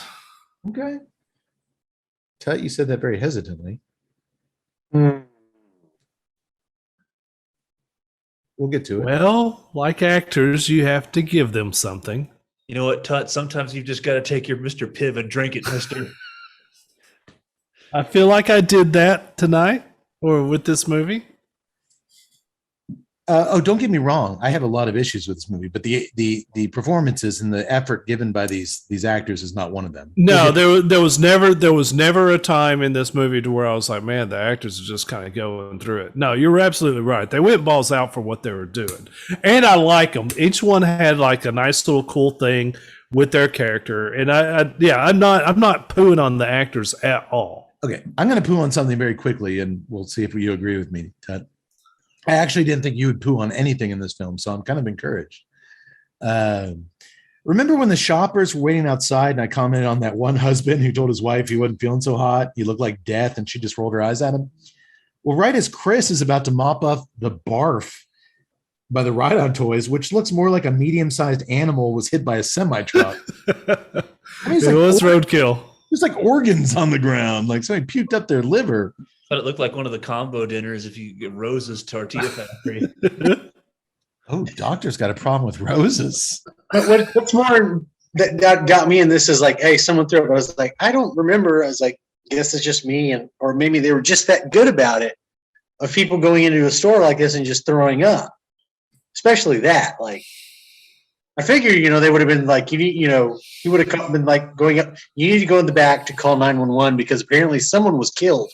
There's enough viscera in the aisle to denote that a body used to be here. It looks like a carcass from a small creature on this thing. So Chris, the germaphobe, he's holding his nose. He can't believe he's had to do this. But all of a sudden, that husband, now looking like a deteriorating zombie and foaming at the mouth, full on attacks Chris. Chris pulls a towering ball rack down on the guy. And then when the infected wife attacks Chris from behind, he bashes her across the face with a toy car. Archie's on the other side of the door in the warehouse, and he hears the commotion, and he saunters out, and he looks around. What the fuck, Chris? And here is where the script and the movie as a whole really falls off the tracks for me. As customers are being told over the intercom that they have to evacuate the store, Ken is zipping around on a skateboard, goofing off. And when the new guy, Emmett, asks Ken what happened with Chris, Ken's carpool buddy, Ken just kind of shrugs it off and says, Chris knocked some lady out with a pink car or something. What? He doesn't care at all. Like, this was like, if you came up to me at Circuit City and was like, hey, why are they evacuating everything? Oh, a good buddy of mine just knocked a customer out with a camcorder across her face. I don't think I'd be skateboarding around and just completely. And again, maybe you would have. Who knows? You have to give the actors something. Well, here we go. His friend, Chris, was just attacked by two customers. And this guy acts, and Ken, our hero-ish, doesn't give a shit. A few seconds later, a foaming at the mouth customer with boils all over her face pounces on new guy Emmett. And as she holds him down, a white, ropey spider web typey thing. No one said spider web. No one said that. Shoots out of her mouth and attaches to his. Ken cracks his skateboard over her back of her head and drags Emmett's body back to the warehouse, where the others have they've hogtied Chris to a chair with zip ties, and Brian, the assistant manager, is putting him under a citizen's arrest for the attempted murder of 2 customers. Thought that was fun.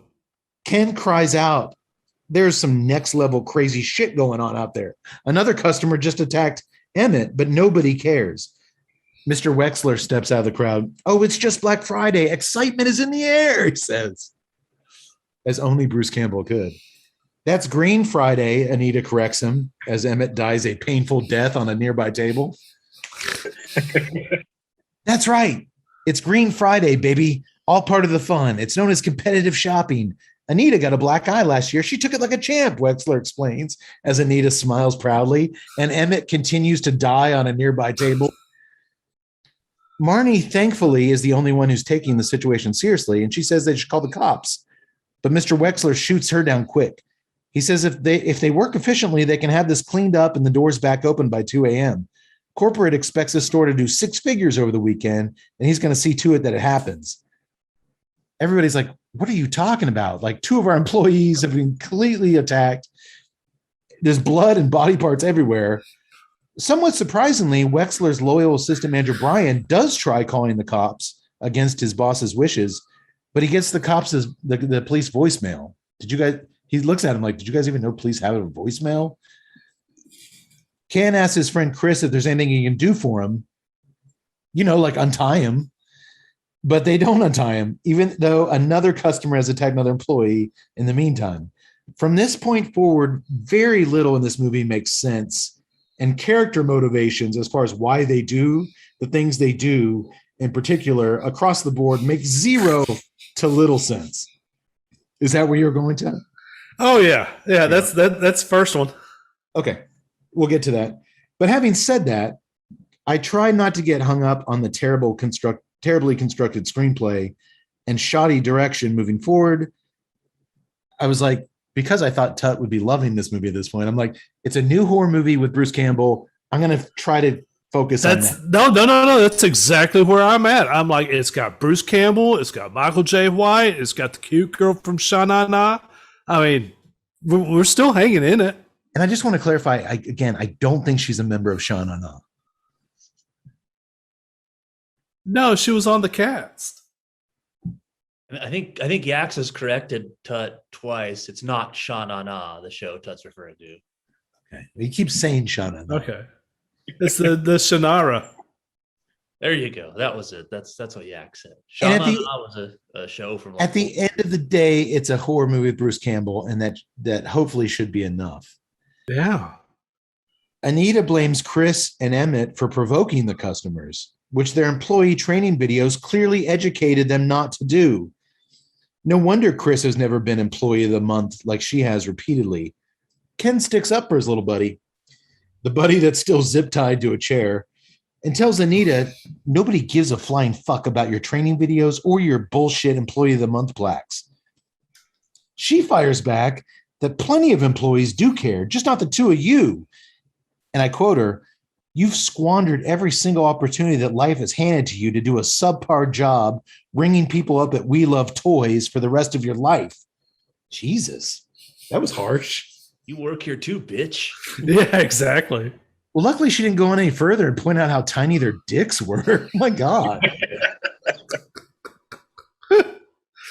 Well, and the reason she doesn't, I assume she was on that trajectory, is because just then Emmett, their employee who's been dying on the table, starts drooling bright blue foam out of his mouth. Anita, ever the employee of the month, races over to help him, and she's rewarded by one of those white, ropey, cumsicle looking things shooting out of Emmett's mouth, attaching to her mouth, and then a sharp alien spike shoots out of her throat, killing her. Everyone stands in shocked disbelief as Anita's body crumples to the ground. As Emmett then bolts off the table and transforms into a full-blown roaring mutant in front of their eyes. And yet they still don't untie Chris. We still don't know what's going on with Chris. They're following the employee handbook. Mr. Wexler, the boss, played by Evil Dead hero Bruce Campbell, hides behind Brian. Protect me. Marnie picks up the Black Friday sheet cake that corporate sent down and slaps the Emmett creature across the face with it, which pisses Wexler off. Hey, corporate sent that. Luckily, and that would never work if it wasn't Bruce Campbell. Luckily, just then, Archie, the badass warehouse manager, shows up and pumps Emmett full of nails from his nail gun, causing the new guy / monster to run out of the warehouse screaming and howling. As he runs out, he actually pushes the warehouse doors off their hinges and down. They still don't untie Chris. We still don't know what's going on. You know what gets me howling and screaming? What's that? Doctor, you know what gets me howling and screaming? Full moon. Full moon. It's been known to happen. Also, Drew Estate cigars. Wow. The almighty Drew Estate is about to make someone a whole lot richer. During its latest freestyle live show on the company's Facebook live page, facebook.com/Drew Estate Cigar, Drew Estate announced that it will hold a Bitcoin sweepstakes with numerous incredible prizes during upcoming freestyle live events, including a grand prize of 1 full Bitcoin for a lucky fan to be announced during the February 17th, 2022 edition of Freestyle Live. Entry into the unheralded Drew Estate Bitcoin sweepstake is simple. During each of the company's 3 Freestyle Live events, you missed the one in October, you missed the one earlier this month, but get this, January 20th is your last chance, 2022. The company will randomly select the names of 5 people who attend the online show and comment during specific times in each broadcast as potential winners of an assortment of fantastic prizes. The 5 winners from each of these 3 shows will create the contestant pool of 15 people eligible to win the grand prize Bitcoin. How crazy is that? That's really crazy, not just a little bit crazy. Oh.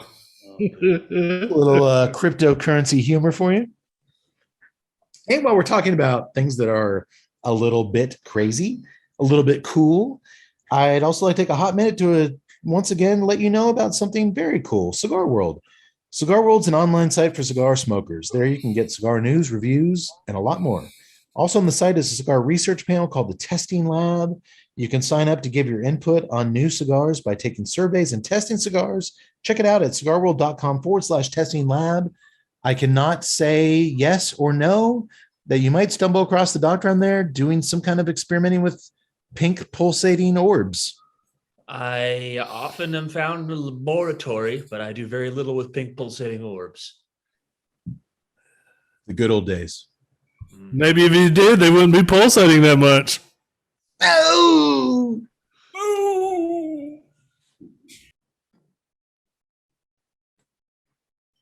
So now you've got dead Anita on the ground, a monstrous new guy Emmett on the loose in the store. The police still not answering. Excuse me. Are you guys really not getting a lot of spice out of the sound? That spice is climbing for me through the nose. I wish it was climbing.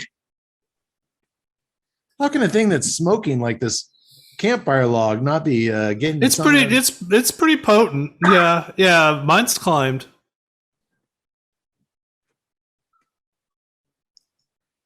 So you're getting the spice finally through the nose, a little inclement there, but all you're still getting is mineral because of your crazy beer. Yeah. And that's exactly all I'm getting. Do you have another beer you can switch to? No, I drink my mistakes, man.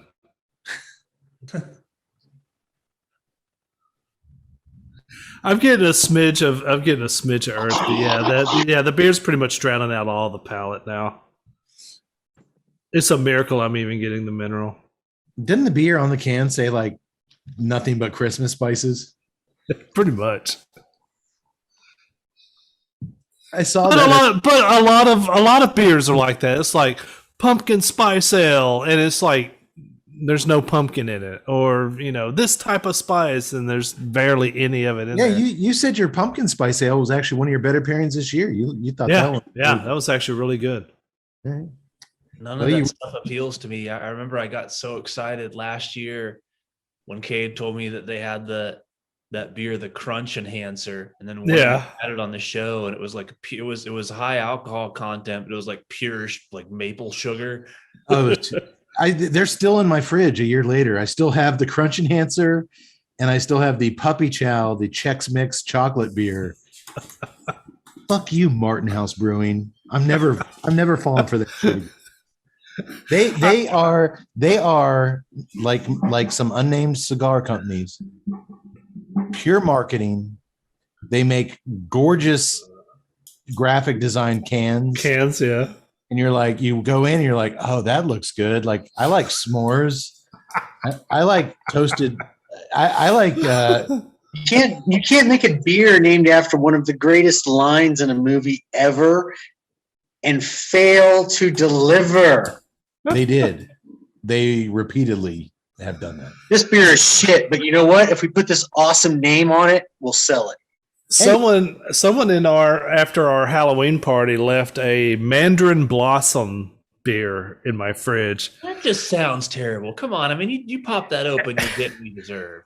It sat there for a week, and then I was just like, fuck it, I gotta have a beer. It was actually really good. It was actually really good beer. It sounds like a breakfast beer, though. It's that much orange.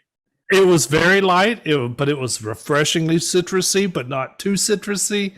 I mean, that's why I'm like, even though most of the times, yes, if it's a spice beer, you're cruising for it, bruising. But I'm just the sucker researcher. I gotta try them all. Hey, before we start going back live on the show, am I the only one that's been drinking a lot of breakfast beers? Breakfast. Oh. All right, let's start the show back up. Pretty sure we were going on. Oh, okay. Well, where the part of the country I live in, it's regional. We call breakfast beers. That's what you drink at dinner. Oh, okay. Spoken like a true alcoholic in denial. So, where were we? Oh, the police still aren't answering the phone. And when the employees finally get a call through to another nearby We Love Toys location, they all listen in on speakerphone as the terrified store manager screams that they're under attack by the shoppers and that they seem to be gathering together to build something in the store. Before that is, she's attacked and screaming, and the phone line goes dead. And upon hearing all that, everyone still refuses to untie Chris from his chair,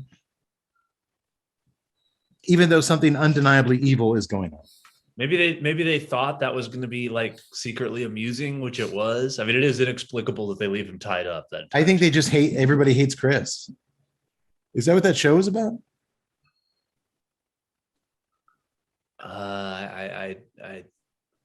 I don't know what's going on now.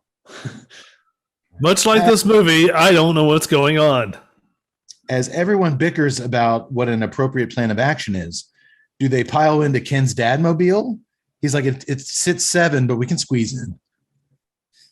Make a run for it on foot, or just barricade the doors and stay put. Mr. Wexler walks over to the fridge, TNCC style, and starts chugging from the bottle of cheap champagne that corporate sends him every year for making his sales goals. He tells them they're all going to feel really dumb tomorrow when this all blows over.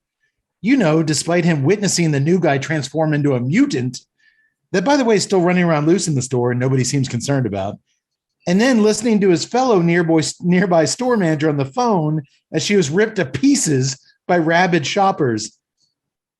You see what I mean by nothing flows in this movie? There's no motivation at all. Nothing makes logical sense as far as we see something happen and you're like, everyone would react this way. And these people don't react at all that way.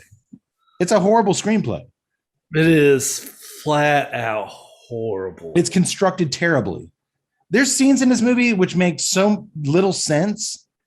I skipped over it. There was one scene where some toy store employee goes out for a smoke break and you zoom in on his eyes like he sees something like really bothersome, and you cut to his point of view and it's a car in the parking lot. And it's like, and he's like, and it's just a car and it makes no sense. Yeah, it was disappointing. I thought they really could have done a lot more. Indeed, Doctor. Well, under the leadership now of Marnie, who has stepped up because Mr. Wexter flat out said he isn't up to it, these 7 employees head out of the warehouse and back out into the main store. After a few steps, they stop cold in their tracks. The store is dark now, illuminated only by the neon lights of blinking toys and Christmas trees, And what customers remain inside are dragging around severed body parts and shuffling around in the shadows. Luckily, Archie knows what the fuck he's doing. You get the sense he's ex-military. He never says it, but the way He does have a K-bar knife on his tool vest. on his "We Love Toys" apron. Yes, I was like, Archie's all about it. He's got it. Well, they quickly start listening to him because he sounds like he knows what the fuck he's doing. He tells them, and he's got the voice to listen. I mean, yes, sir. I was really waiting for him to just walk out into the flaming hellpocalypse and be like, I knew this day would come. I was waiting for it. Who's not going to follow Archie? He commands Ken to take Marnie and Ruth, old lady Ruth, back to the manager's office and lock themselves in. Well, he, Mr. Wexler, Brian, and Chris secure the wide open employee exit door in the store that's letting all these rabid shoppers flow in and out of the store freely. A sheepish Mr. Wexler informs Archie, Archie, I should actually go and hide in the office with the women, seeing as how Brian represents me on the sales floor. And Brian straightens his bow tie and says, I will carry your grace to the sales floor as always, sir. I did like that line. Loyal to the end. I like this guy. I'd say this cowardice. I do like the actor who's playing it, and I wasn't thrilled with a lot of the lines in here. I thought that they tried to be funny, and it just fell flat. Oh, but I left so many lines out because I couldn't repeat them. Oh God! But this little scene, their little interactions work, and I can't remember. I don't know who the actor is who plays Brian, but I thought he did a fantastic job with what he was given. I think I point his name out later, so I'm going to give him a little bit of shine. I'll say this. This cowardice is a change of pace for the usually heroic Bruce Campbell. But if you think about it, it really isn't, as Ash in the Evil Dead movies was always a very reluctant hero. Yeah. In the Army of Darkness, he did everything he could not to be the hero. Yeah. But I mean, this is like me on steroids. This is a coward on steroids in this movie. He does not want to face anything. Mr. Wexler is not Ash, however. He is not Ash. Ash is pretty old now. Yeah, on one hand, I miss it. It's easy to be like, man, I love that character so much. I wanted him to be like that and everything that he does. But I understand, go for something different, mix it up.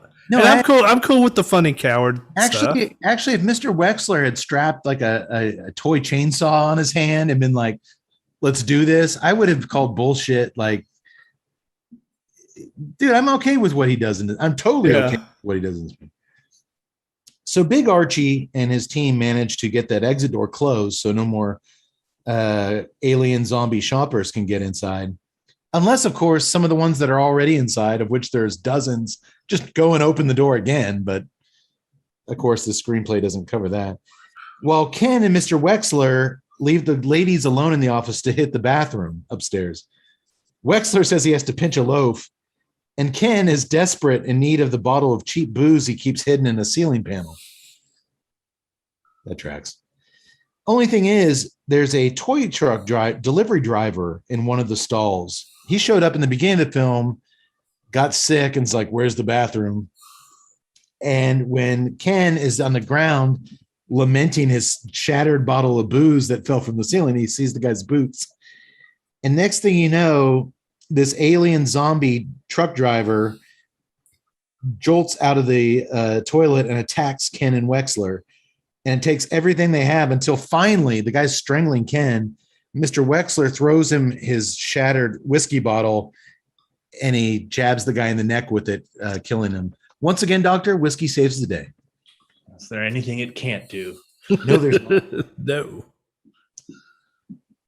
Oh, and down the store, all the shoppers are now congregating in Santa's village in the middle of the store, where they are pressing their bodies up against a giant pulsating illuminated pink sack that slowly absorbs them into it.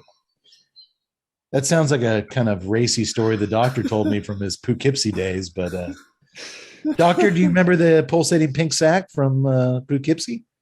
Once again, legal purposes are going to prevent me from going into that story. As they should. I respect that. HIPAA. All I remember is me in a flower bed. There was nothing pulsating. Were they pink flowers? They were multicolored. Despite all of this insanity going on, the We Love Toys employees decide to head back down to the sales floor and get their Christmas bonuses before they get the fuck out of there. Only thing is, Mr. Wexler failed to tell them there are no Christmas bonuses this year, or that there are going to be massive layoffs right after the holidays. All of his workers are furious, naturally. But little petite Marnie manages to punch out Wexler before anyone else can. I quit, you fucking joke, she sees.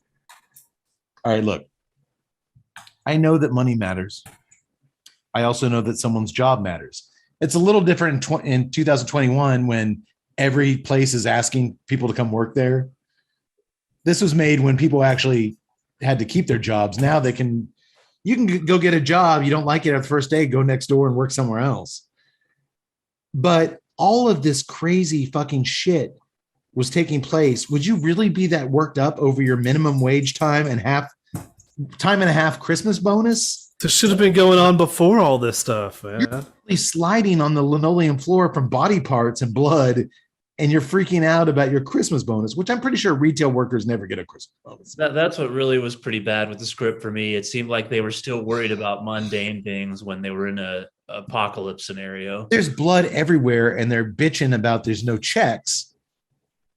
Where are you going to go cash these checks? Like a dramatic moment too. Like, what? There's no bonuses. They just, I mean, They're they attacked by fucking aliens. They're completely oblivious to the world is burning around them. their fellow employee just alien spooged on another fellow employee, and they've got a big giant pulsating sack that's sucking up customers. Hey, Tut said spooge. Tut said spooge. Starting to talk about pulsating sacks. By the way, I'm about done with this. I think there is something really interesting that could have been said about corporate America, the retail work environment in America, and consumerism in America in the context of this movie. But these subjects all seem mostly misplaced and jumbled clumsily in this movie to have any real respectable landing. Agreed? Agreed. Oh, yeah. There was potential here to really shine a light on the retail experience, the Black Friday experience, the corporate shitting on their employees experience. And they touch on it, and they're like, you have the talent here to deliver these lines, but the screenwriter doesn't give it to them. I just don't know what they were trying to do with this movie. I don't know what they were trying to say. You I know don't know what, what it was trying to be. So I kind of felt like that's how it started, was that they wanted to, just parody the whole work environment in retail on Black Friday in the context of this alien parasite invasion.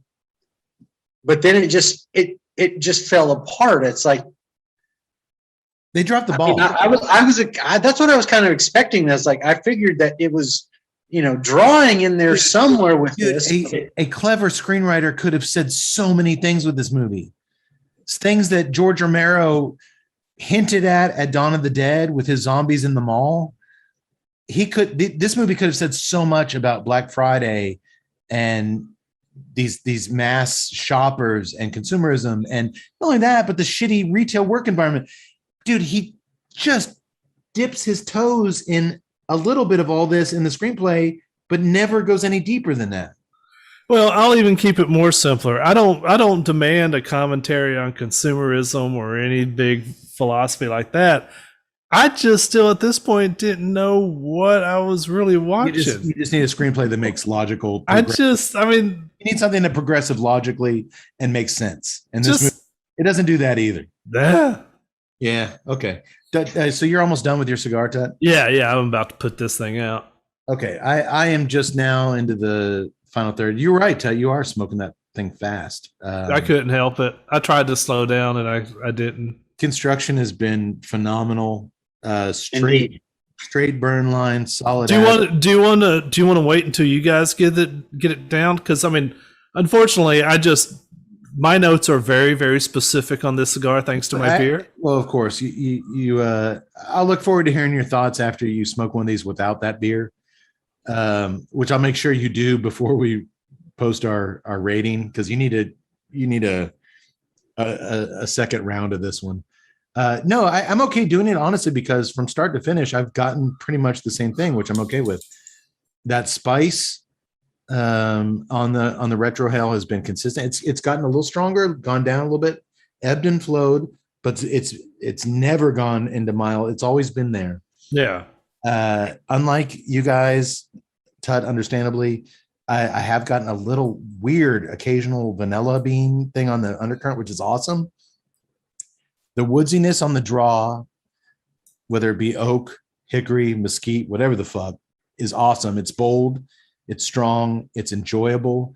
It's also paired with a mineral component from that Nicaraguan tobacco, which is phenomenal. And then I also got that roasted coffee bean note. It reminds me so much of the Liga 9, only with a lot more spice, consistent spice through the nose, thanks to that San Andreas wrapper. It's like an Undercrown and a Liga 9 kind of went into a pink pulsating sack and emerged a new being, a new evolution of creatures. I love this cigar. I was going to say that that mineral presence there, the closest thing that I could put this to would be a Liga 9, which is a great thing to say about a cigar because Liga 9 is one of my all-time favorite cigars. It's fallen here within the last couple of years because of some of the newer cigars, but I still love that cigar. So it's like a Liga 9 with a spicier retrohale, and that is a really, really great combo. Copious smoke production. This thing has not stopped just pouring smoke out of it. I'll be honest, I also review cigars for a fellow site, Blind Man's Puff. Mm-hmm. And I was actually sent this cigar from them. And I said in my review, I had no idea what it was, but I was like, any cigar that reminds me this much of my beloved Liga 9, that's high praise.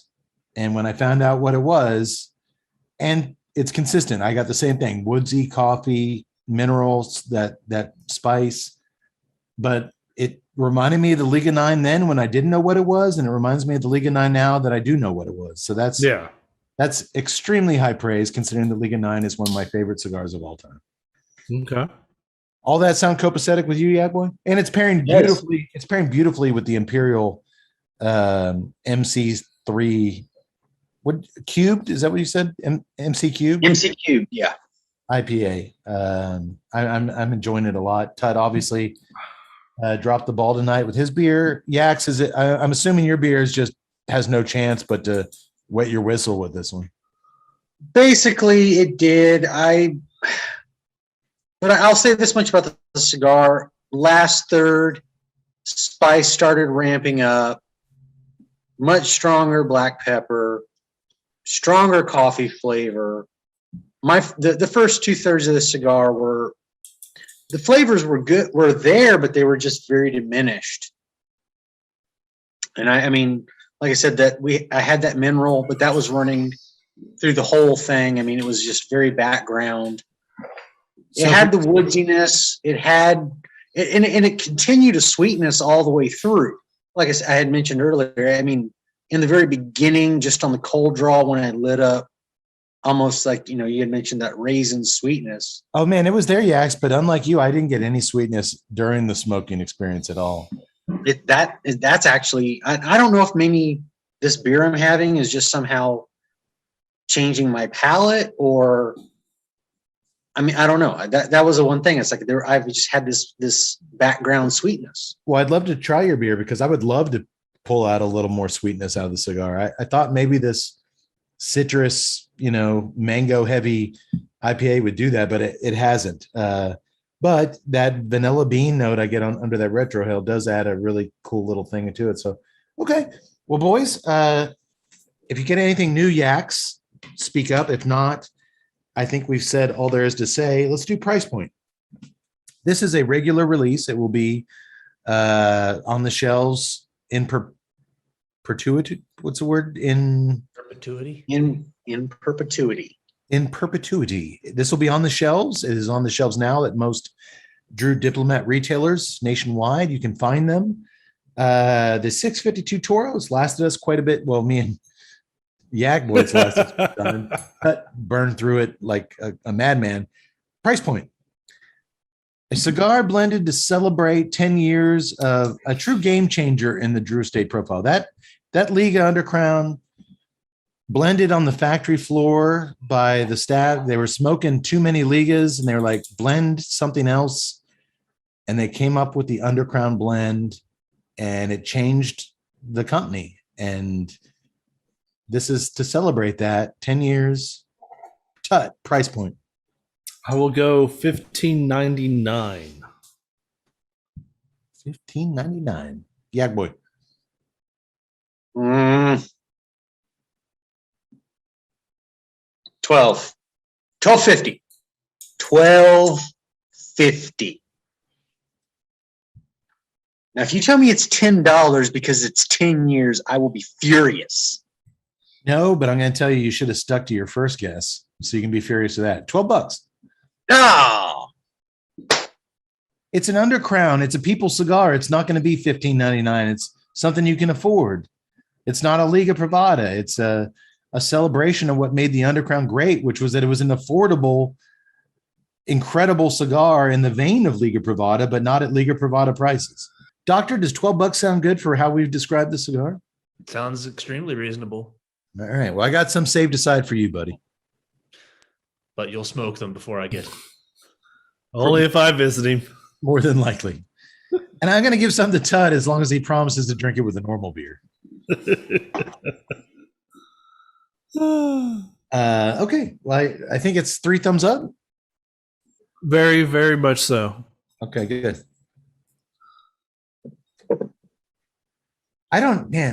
We've had a couple Drew Estates this year.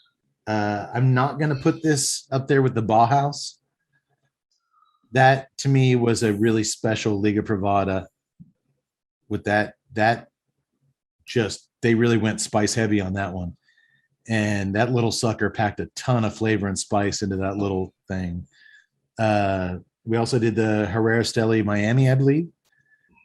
Yes. I'm putting that above the Miami, though. I am putting this above the Miami. That was a very cedar leather forward with some spice. But to me, this one gave me coffee. It gave me woodsiness. It gave me spice. It gave me a little bit of vanilla and that glorious Nicaraguan mineral. So yeah, I'm putting this right below the Bauhaus right now, and a couple steps above the Herrera Steli. Yeah, that's kind of where I'm at. I think it might be running close to that Bauhaus, but yeah, I think the Bauhaus edged it with a little bit more of a flavor profile.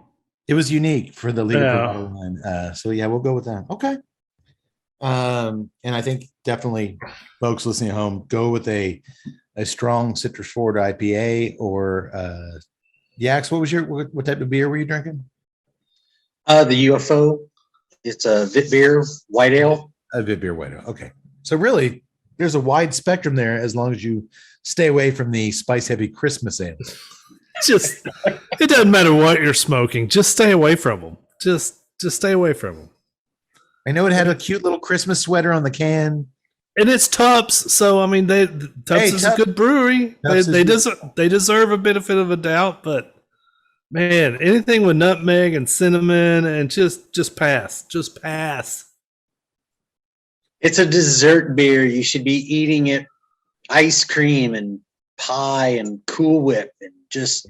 Actually, that's not a bad idea. Yeah. I just don't get the entire concept, though, Yaks, of a dessert beer.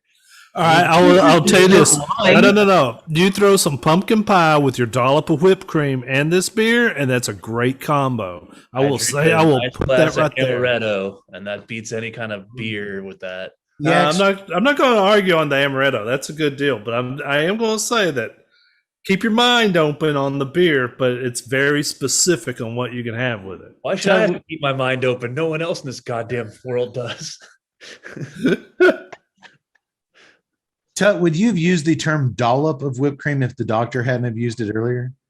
Yes. My wife basically made, for the first time I'd ever tried it, homemade whipped cream. and she referred to it as a dollop as well. Okay. And by the way, homemade whipped cream just blasts the ever living crap out of Cool Whip. I don't ever want to look. I don't even want to look at Cool Whip again. If you can make that yourself, What do you expect from hydrogenated oil versus heavy fucking cream? it's good. Also, people who only use a dollop, pussies. Well, You're supposed to just basically load up the plate and then put the pie on top of that. No, I'm saying that you build a whipped cream tent around the pumpkin pie. at the I risk use the at the word risk dollop without having any idea what it actually means. at the Yeah, risk be proud of the amount of whipped cream went on my pie. Oh yeah, at the risk at the I like risk what he's saying. at the risk of Tut kicking me in the balls next time I see him, I would love to try a dollop of your wife's whipped cream. Hey, easy! Oh!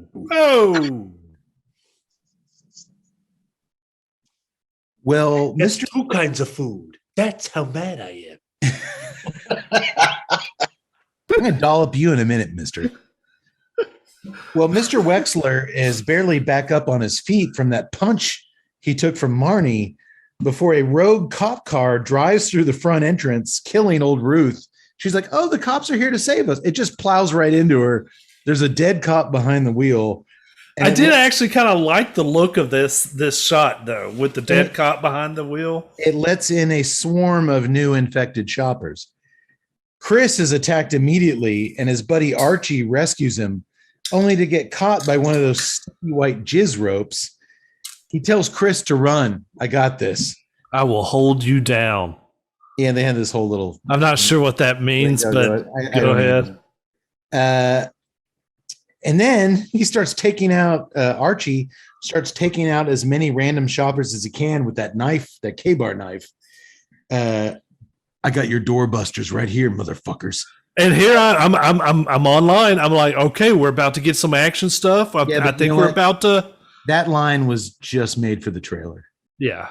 Because I think that's where the trailer ends, is with Michael J. White saying, I got your doorbusters right here, mother. And then it stops. Before, of course, he gets blasted in the face by one of those jizz ropes and turned into one himself. And Which I thought was a huge loss, because we never see him as a zombie. We never see him. He would have been the ultimate kick-ass zombie. Michael J. White is a alien zombie, but he's gone. We never see him again. Wasn't Archie and the Jizz Ropes a doo-wop band from the 50s? They were. They sang that song, I Only Have Jizz Ropes for You. I believe you're right. Yeah. Well, I hated the fact that this is where Archie went out, and I almost checked out at this point, because I was just like, come on. He was the only cool guy in the movie. I was like, what are you doing here? What's going on? What am I supposed to? I mean, your writing sucks. Your situations are bland. Now you've got this kick-ass character that you did nothing with. Man, come on, Bruce, save this, Bruce. We're all thinking the same thing. Well, An hour and a half movie of Michael J. White playing the exact same character who just kicks ass and leads that entire group of characters, all those good actors and their performances. If Michael J. White's the main guy who just kicking some ass and saving the day, Hey, we love a movie. Is it safe to say we love Archie? Check out on aisle 9, bitch. Well, there would have been a million of those lines if it was. You could run the gamut. Clean up on aisle 7. Blue ribbon special, my ass. You could just do so much missed opportunity. Agreed. Remember that old grandma who was bitching at Chris when he couldn't ring her up at the register fast enough? Yeah, well, she's naked now, a naked alien zombie with these saggy alien titties, and she's the one who takes down Archie. Yak Boy, is she what we would consider a gilf? No, I got that wrong. Okay, I got that wrong. Okay.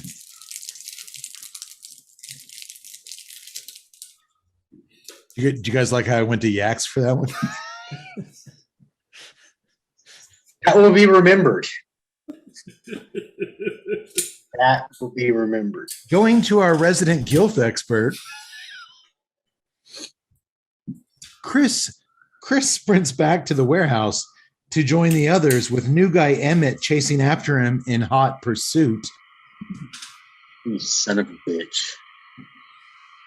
Once Chris is clear, Marnie, again, not the cowardly male employees, grabs a wrench and beats the shit out of alien zombie Emmett until he's finally still on the floor. Wexler grabs her. They're not really ever dead. That's a nice throwback to Ash. It's a trick. That did. I like that. I mean, that's if anybody knows about these fuckers not being dead, it's Bruce Campbell. And so that was a nice little throwback to the audience, of course. Marnie asks how things can possibly get worse, and just then the power goes out at the toy store. So the remaining 5 We Love Toys employees light up a bunch of toys in the middle of the warehouse break area and sit around reflecting on how long each of them has been working there and what circumstances either brought them there in the first place or kept them there, some for over a decade. Hell, Wexler's been there for 27 years, and he's nothing but positive about it. He was lonely then, but he discovered that there's a place for everyone, and this is his place. Regional managers call him on the phone daily to ask for sales numbers. Female employees have to laugh at his corny jokes, and even the coolest guys working for him have to obey him. This place gives him worth, he says. Man, I think there's a lot of truth to this scene delivered by the screenwriter and Bruce Campbell. It's my experience it takes a certain specific type of person to work for decades, not just in retail management, but management. And they nail both this moment and this character of Mr. Wexler perfectly. I'm finally saying something nice about the screenplay. Bruce Campbell's speech in the break room there hit a lot of right notes for me. It's totally out of context. I mean, yeah, it's in that it's good. Well, that just what's going on. It's like the same thing. It's like fighting over it's like the bonus check disappointment. It's like, this is not the point. Yeah, he gives a great performance, very subtle, very restrained, and that's a good speech and all, but it just doesn't fit in the context of the movie at this point. The world's coming to an end. There's not the time for them to sit around and have this chat. No, it does not. There's crazy people running around tearing apart bodies right outside their door. But I've accepted at this point that the script sucks and that there isn't going to make a lot of sense. So, but I thought that little speech by Bruce Campbell and the way he delivered it and the way it was written was really, really good. Taken as a vignette. It made me sad because this movie could have been full of those moments that were really, really good, and they didn't do any of it. Taken as a vignette, yes, you're correct. It was fun. It was a good scene. It was good lines. It was delivered right. But put in context, there is no context in this stupid movie. And they deserved better. All these actors deserved better. Yeah, they did. Man, I really thought Tut was going to be all on board for this movie. It's funny. After 150 episodes, still can't predict. He's learned nothing. Well, Marnie tells her boss, Wexler, that she legitimately always thought he was a serial killer, which that made me crack up because that actually did too, because I liked it. There was at least 2 managers I had who we always thought would, after they left work at night, were serial killers. Before going to the employee fridge and taking out a pack of deli turkey and handing everyone a slice, as it's the closest thing to a last Thanksgiving meal they're ever going to get. Oh boy, that's when things go south really fast. Ken tells Marnie, "Don't call this our last supper. I got 2 kids. I'm determined to see them again." And that sets off his young protege, Chris. Chris not only tells Ken, "Your life is not more important because you have a family that cares about you," but he keeps right on going, telling the 40-something Ken, "At least I'm young enough to realize this job is a mistake. You walk around like you're the cool kid in school. You've been working here for 10 years, man." Ken says, "You don't know shit, kid." And Chris fires back, "Kid? I'm not your kid. You see me way too often to actually be your child." Oh, that was harsh. That was harsh. That was big time ouch. What the hell got up Chris's ass? I don't know. It was like, but it's the same thing. It's the character motivations are all over the place. They're unexplained. In a well done movie, this would have been great. Yeah, but Not I don't know. Maybe it's just this scene with them sitting around kind of in a semicircle, all of it. This really struck me like an homage to like the Breakfast Club when they're all sitting around and then they start, just yelling at each other, ripping each other for their faults. Yeah, 'cause it's funny. I watched, and I never do this, but I watched an interview with Bruce Campbell about this movie. And he described it as the Breakfast Club with blood, mayhem, and carnage. Well, it looks like I nailed it. You I nailed nailed it. it right on the head. You nailed it. Bruce Campbell. But get this. Chris also goofs on Ken, always trying to be cool around the store, treating work like high school, all while pathetically dating Marnie, who's at least 20 years younger than him. And Marnie quickly steps into focus and says, we're not dating. Ken turns to her. I thought we were a thing. A confused Ken smiles. A thing, yeah, but Ken, you're almost my dad's age, she says to the guy who's a few years younger than us. Brian bursts out laughing when she says that as he's chomping on his turkey. And Ken almost knocks the fat nerd out. He's like, shut up. He looks back at Marnie. What about the time we made out on the choo-choo train table? He's bewildered at this point. Ken, it passes the time, she sadly informs him. But Ken, I don't really know you. I've never seen you outside the store. I've never met your kids. Would we ever actually go out on a real date? I don't think so. Oh my God. Pancakes, he replied with a grin, and Marnie drops her head, signifying no, there's no pancakes. I'm not understanding why this is a slam. Let's see. She's not his girlfriend, but they have a thing. She makes out with him because it passes the time. These are things that like are making me feel good about myself. Yeah, but it was such a different thing to him. He actually thought they had something. Yeah, right. And to hear this 22-year-old chick be like, dude, no, like I'm just bored at this job and making out with you is better than restocking Paw Patrol playsets. Ouch. For me, if I overhear some girl saying that, oh, we're not dating, we're a thing, I do it with them because it passes the time. I'm, oh, yeah, right. Well, Ken definitely thought it was more than that. The guy who thought he was viewed as too cool for school realizes all of a sudden everyone sees him as a fucking loser.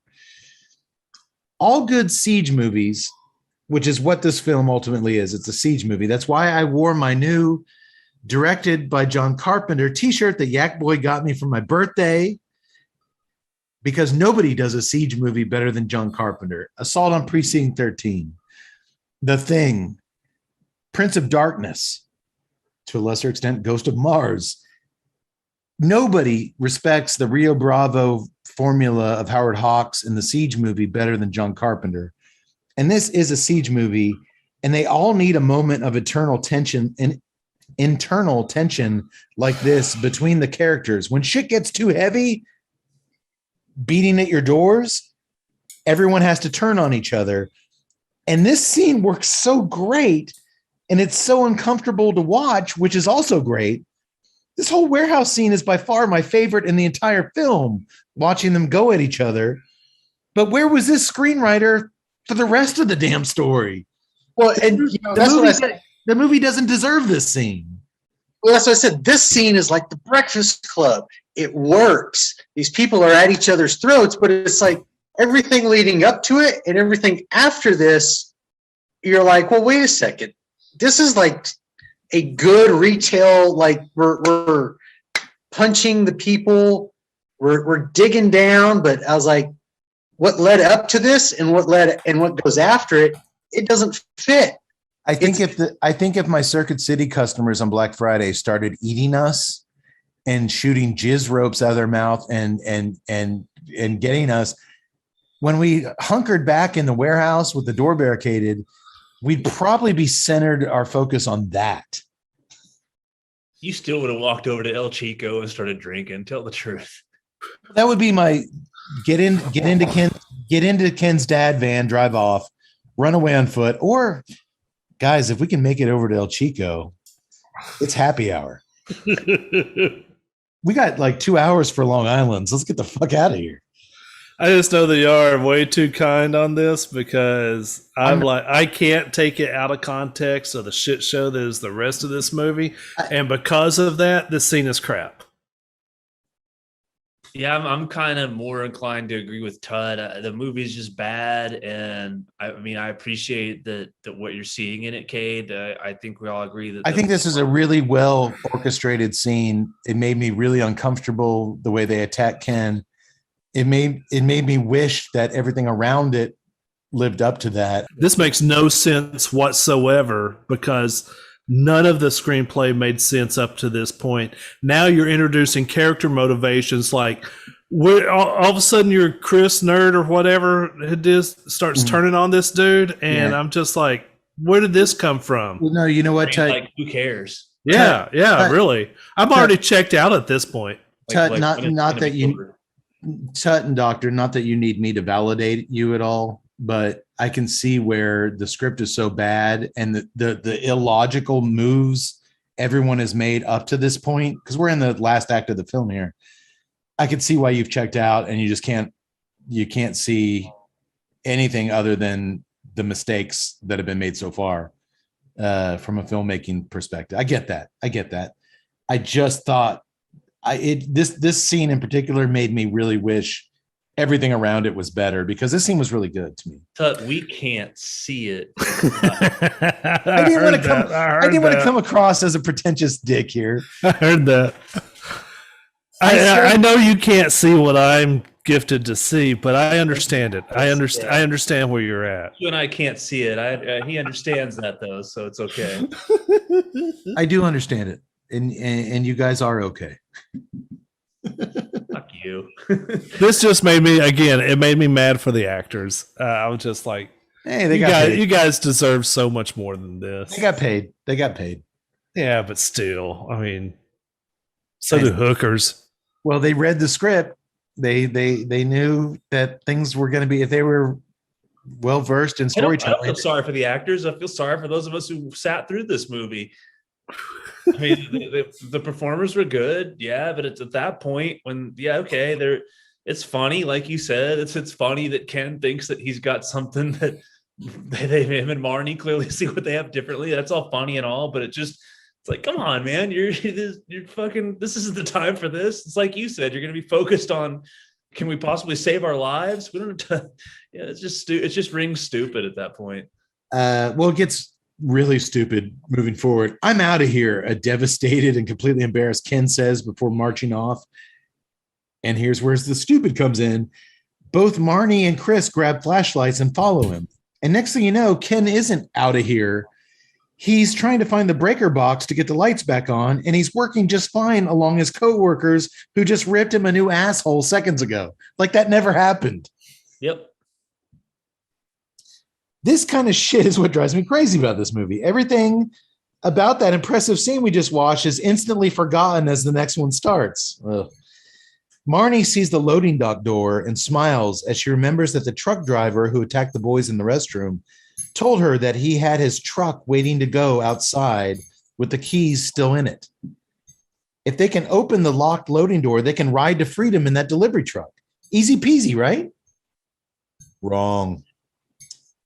Suddenly, new guy Emmett is back from the dead. Wexler called it. They're never really dead. And he's looking way worse than ever before. Kudos to, hey, I'm going to say again something nice. Kudos to special effects legend Robert Kurtzman, formerly of K&B Effects, who fucking killed it with all the practical effects done here. He actually got started working on Evil Dead 2 with Bruce Campbell in '86. So these dudes go way back. It makes sense because these guys, when they really get to their furthest evolution, these monsters really kind of look like full-bore deadites. Yeah. It's a very familiar. And I'm going to make another reference here in a little bit that definitely rings true.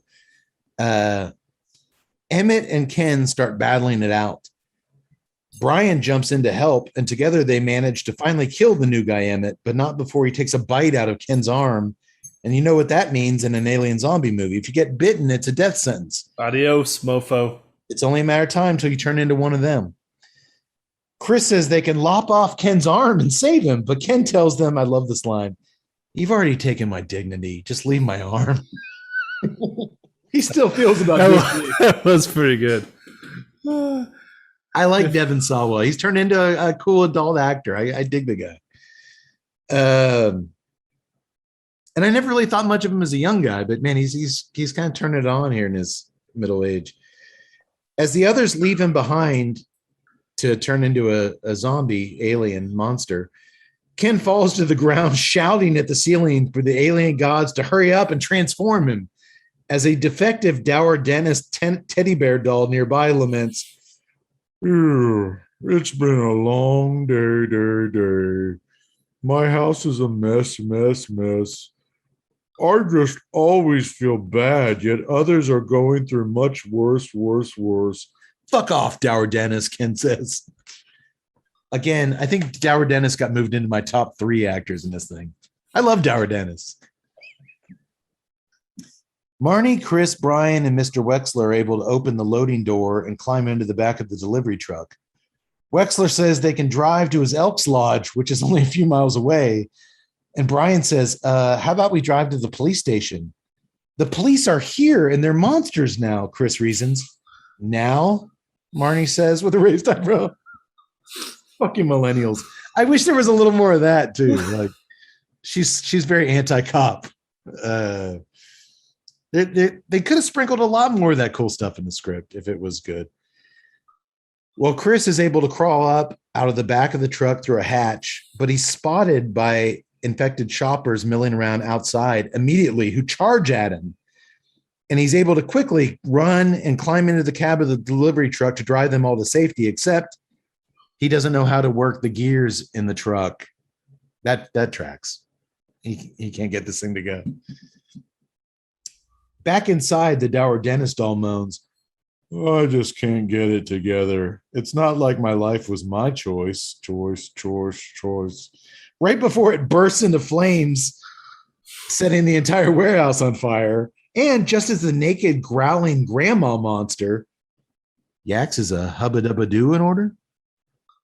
No, No. not at all. She breaks through the barricaded warehouse door and attacks Ken, who's now wearing roller skates for some reason. He decided he's going to die and turn into an alien. He might as well put on some roller skates. Is it just me, or did naked grandma alien zombie look just like one of the titty twister vampire chicks that Kurtzman created for From Dusk Till Dawn? Close to it, yeah. So similar. He pulled that bag out. He created all those vampires in Dusk Till Dawn, and she reminded me a lot of that. So Ken and the naked granny battle it out as the store begins to fill with smoke. Chris climbs back on the roof and back down the hatch, where he tells everyone not only can he not drive the truck, but he saw an infected We Love Toys employee outside, so they have to stay quiet in case he was spotted.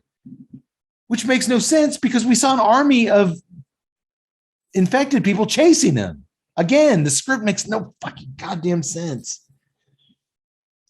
So they all pile out of the truck, which is being torn apart by alien zombies, and they head back into the smoke-filled warehouse. Mr. Wexler, in full leader mode now, tells Marnie to grab his shirt. They can't see, so I know this warehouse blind like the back of my hand. Grab the back of my shirt, Marnie. Chris, grab the back of her shirt, and Brian, bring up the rear. Brian asks him why he's in the back, and Wexler, matter-of-factly, tells his portly assistant manager, "These things are hungry, and well, you're the slowest and the juiciest." Let's go, Juicy. But I can't see anything, Brian whines as they start marching into the smoky warehouse. Shut the fuck up, Juicy. That is why you write Bruce Campbell the check. And this is where I'm like, and here's where it turns around. Bruce is in leader mode. Here we go. We're going to get some ash into here. We're going to mix in some ash, and we're going to save this movie. They managed to make their way up to the roof of We Love Toys, but that is no safe haven from the mayhem going on. Fire is pouring out of the air vents on the roof. Alien monsters from inside are pounding on the hatch that the surviving employees just crawled out of. And that giant pink blob is breaking through the roof itself, growing now at an astronomical rate. Mr. Wexler finally snaps from the pressure of it all. After 27 years, he's finally had enough of Black Friday. The fake ass smile he's had to put on, listening to Air Supply for 200,000 listens. He's his feet are tired and he's had it. So he yanks open the hatch and dives down to fight the army of darkness. Woohoo! He's going to distract evil as long as he can, so it leaves his kids alone. He tells them, I realize now you are my family. And he sacrifices himself. And no. He's not going to turn this movie around. Luckily, right before the granny monster devours Ken, she's sucked into the massive pink blob. Her body is the last shopper it needs to grow to its fullest potential. Man, this was a really cool, big practical effect too. I saw it on Facebook Friends with Robert Kurtzman. That big pink thing, they actually constructed. It's not digital. It was this huge, practically made thing. I just wish they hadn't added that cheesy little digital smoke puffs because that made it look cheap and a lot worse. I mean, it looked really cool, just natural. Back up on the roof, Brian confesses to Marnie and Chris that it was he who bit Ken, not the guy monster Emmett. Ken Bates was no hero, he says. He was a drunk and a creep, so I did us all a favor. You piece of shit, Marnie screams as she starts punching Brian. He covers his head. These are more than microaggressions. He calls out in pain as they both tumble off the side of the roof, falling down into a trash dumpster. You know germaphobe Chris is going to have an issue jumping down into this dumpster, this filthy thing. Am I right, boys? He does. But the building starts quaking from the glowing pink blob that's growing, and it knocks Chris's ass off the building down into the trash.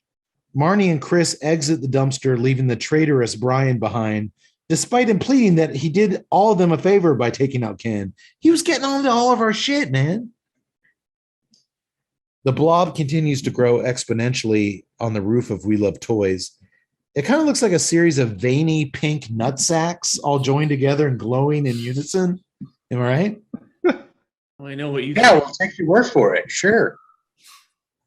Well, there it is. It took me 6 years and 150 episodes, but I finally typed the words, a series of veiny pink nut sacks all joined together and glowing in unison. My family is going to be so proud of me. And from those pink pulsating ball bags, a monstrous roaring creature forms on the roof the size of Godzilla.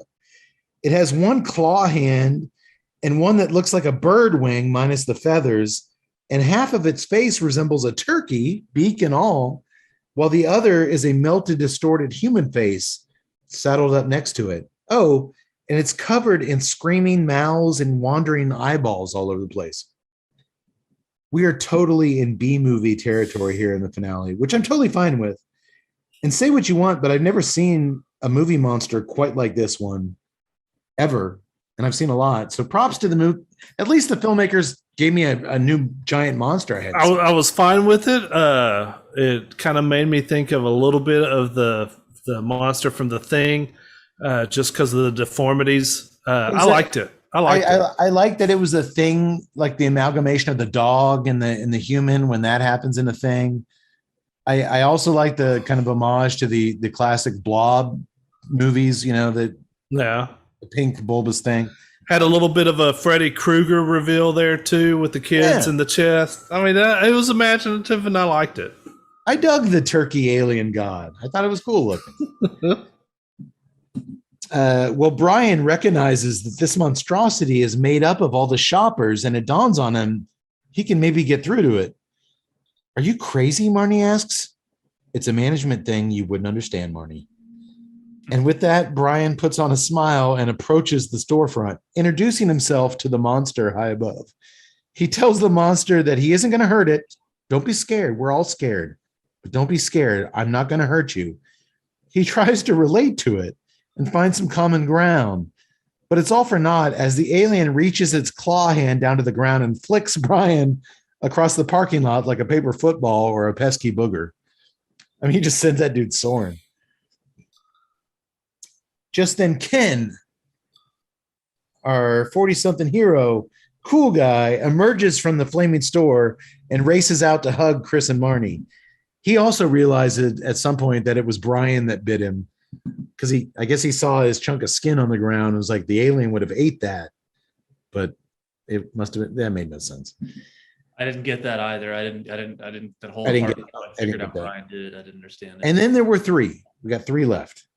The alien turkey monster starts throwing chunks of roof down on the trio, so they need to come up with a plan quick. Chris tells Ken to run around and distract the monster while he fires up a forklift and drives it straight towards the belly of the store. The alien hunches over the side of the building, shoots out a massive ropey jizz strand that attaches to the forklift, and when it violently yanks the vehicle up in the air, the forklift's sharp front pointy things, those two things that stick out on a forklift. The forks. Thank you. Forks. Thank you, Yax. Thank you. The forks puncture the turkey monster's face, sending red goo flying everywhere. Home run. What a shot. By the way, podcast production note, while I have gone 150 episodes in a row mentioning the term hot pursuit on every single show, this is sadly only the 27th episode out of 150 where I have mentioned massive ropey jizz strands. So I'll certainly try to rectify that with my movie selections moving forward. That's on me. I'll get better. I'll get better. I made it to 150. Massive ropey jizz strands. Mr. Wexler had his legacy to consider, and I have mine. I'm thinking ahead, boys. There's lots of red goo shooting. There's lots of red goo on display shooting out of this character's face. Tut, do you know why the cranberries at Thanksgiving dinner turned red? No. Because in the kitchen they saw the turkey's dressing. That is great. Put more thought into that joke than the screenwriter into this movie. Well, you probably did. So the massive alien monster collapses down on the roof in howling pain, sending the entire We Love Toys building crashing to the ground in a giant heap of burning flames and rubble. Our three remaining toy store employees jump into Ken's dadmobile and hit the gas. Ken tells Marnie and Chris that his ex-wife texted him that his daughters were okay. City officials have set up safe havens everywhere for everyone to hold up in. That sounds like a perfect plan to me, says Chris, but Ken says they have to make one stop first for pancakes. Yeah, They all cool. laugh. They all laugh as Ken hits the gas and they peel out of the parking lot, running over a dour dentist in the process. One of those dolls made it out in the parking lot. This surely is the end, the depressed teddy bear moans. But as we watch them drive off, we see another enormous alien turkey monster through the fog in the distance. So who knows how many of these things there really are. But they seem really easy to kill, so this is the end. Well, Literally, a forklift killed this thing. The Army's going to send in a couple Apache helicopters and just shoot these things. They're dead. I mean, It Well- won't be the end of the world, right? if they ever come out with Black Friday checkout on aisle 2, no. Not you're not getting my money. Not doing it. I don't think we're going to see that. the end. The movie is over. Marnie, Chris, and Ken made it out okay. My final thoughts are this. It's a bad movie. It has enjoyable moments, but it is a bad movie. But what pisses me off way more than bad movies or almost bad movies are just okay movies that have potential to be so much better. And Black Friday is a perfect example of this. There are some really great moments here, mainly due to the actors. The performances are excellent across the board. Special effects are tip fucking top. If a little more care and attention was given to the screenplay, the flow and the mechanics of the story itself, this could have been such a better movie. And it doubly pisses me off when the thing holding the film's success back isn't budget related. This flick had everything it needed, except a director capable of picking apart the script and forming it into something better than what was given to him. It feels like a rough draft movie. It feels like a first draft movie.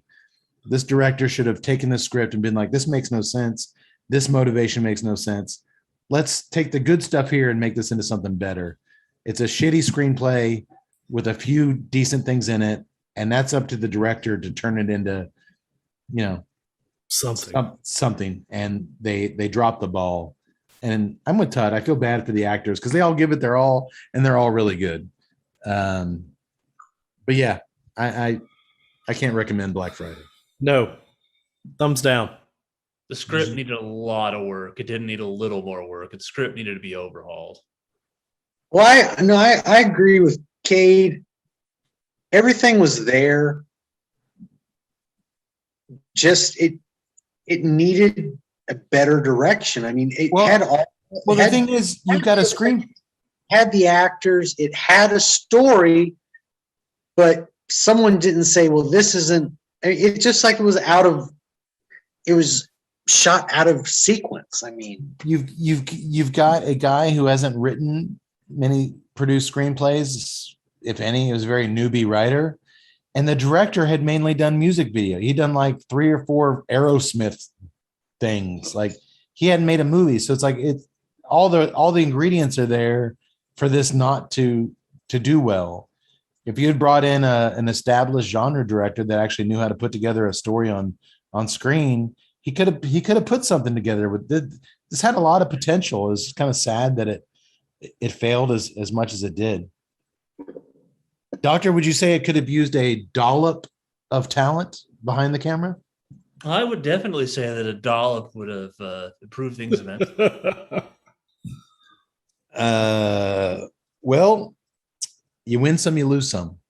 But there you have it, folks. Our Better Late Than Never Thanksgiving episode. The next time you're going to see us is our before Christmas special. We'll actually get that out before Christmas, and maybe we'll do it right this time. We had to scrap our last Christmas special, so we're going to redo the exact same one we did last year, but for real this time. And we're also going to have a very special guest on our next show.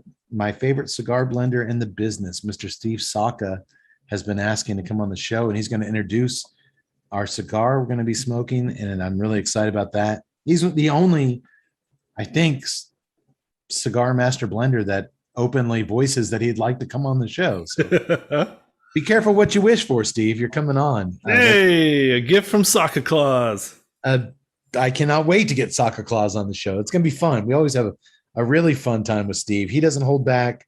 We won't hold back. And that's going to be a really fun way to end the year. So Undercrown 10, loved it. It's up there. Anything, like I said, reminds me of the League of Nine that much, but with a really potent blast of continuous spice mixed with the flavors that delivered. $12. Man, you can't get no League of Nine for $12.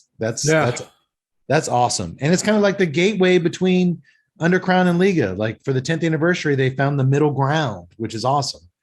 And kudos to one of my other favorite master blenders, Willie Herrera, for dialing that in, and it makes sense. I'll say my Double Galaxy beer from Ingenuous Brewing sucked ass. My other one, the MC Cubed from Equilibrium Brewing, was phenomenal. It paired very well with the Undercrown 10. Glad I thought I had to get a backup beer. Yak Boy, you liked your wit beer? I did indeed. UFO was very good, tasty. Went well. Didn't interfere with not overpowering towards the cigar, so I like that. Did not interfere with your cigar at all. Tut, your beer completely interfered with your cigar. Just terrible.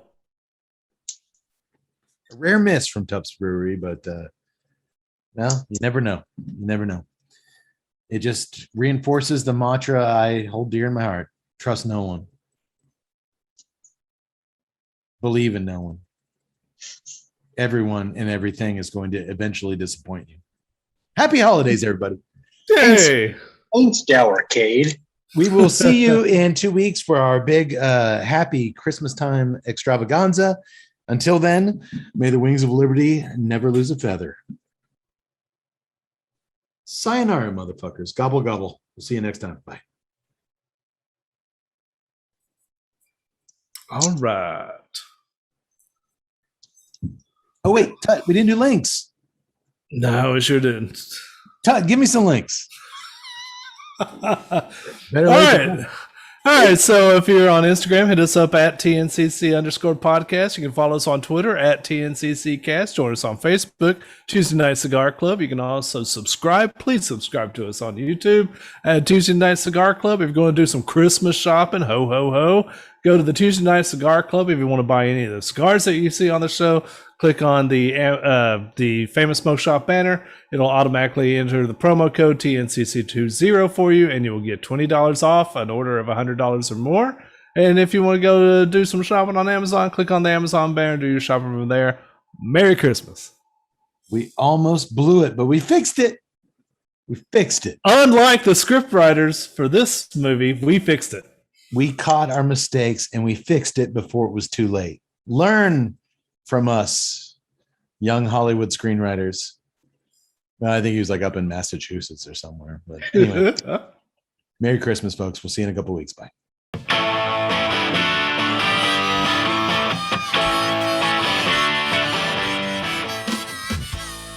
To learn more about the time I found myself working retail at my local shopping mall during one particularly messy Black Friday way back in 1994, you can read my short novella, All Hail to the Chess King, baby.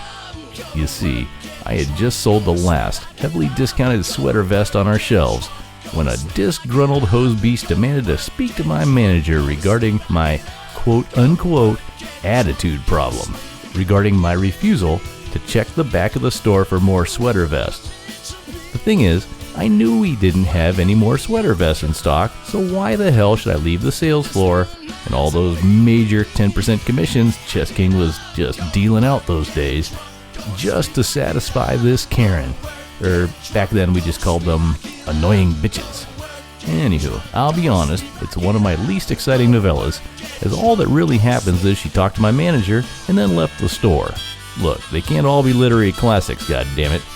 Well, if you're still listening, and I honestly don't know why you would be, to learn more about the cigars enjoyed on tonight's episode, please visit drewestate.com. For more on O'Brien's Irish Pub, the live music leader in Central Texas, please visit o'brienstemple.com and download their free smartphone app, where you'll find full beer listings including over 40 on tap, menu information, and a calendar of upcoming live events. To listen and purchase music heard on tonight's program, check out www.fritzbeermusic.com. Thank you for listening to the Tuesday Night Cigar Club podcast. This is Keith A. Howell saying until next time, friends, unless we see you sooner at the pub. So keep it smoky, and for God's sake, keep it ballsy as well. Go to work, get drunk, go to sleep. Get up, go to work, get drunk, go to sleep.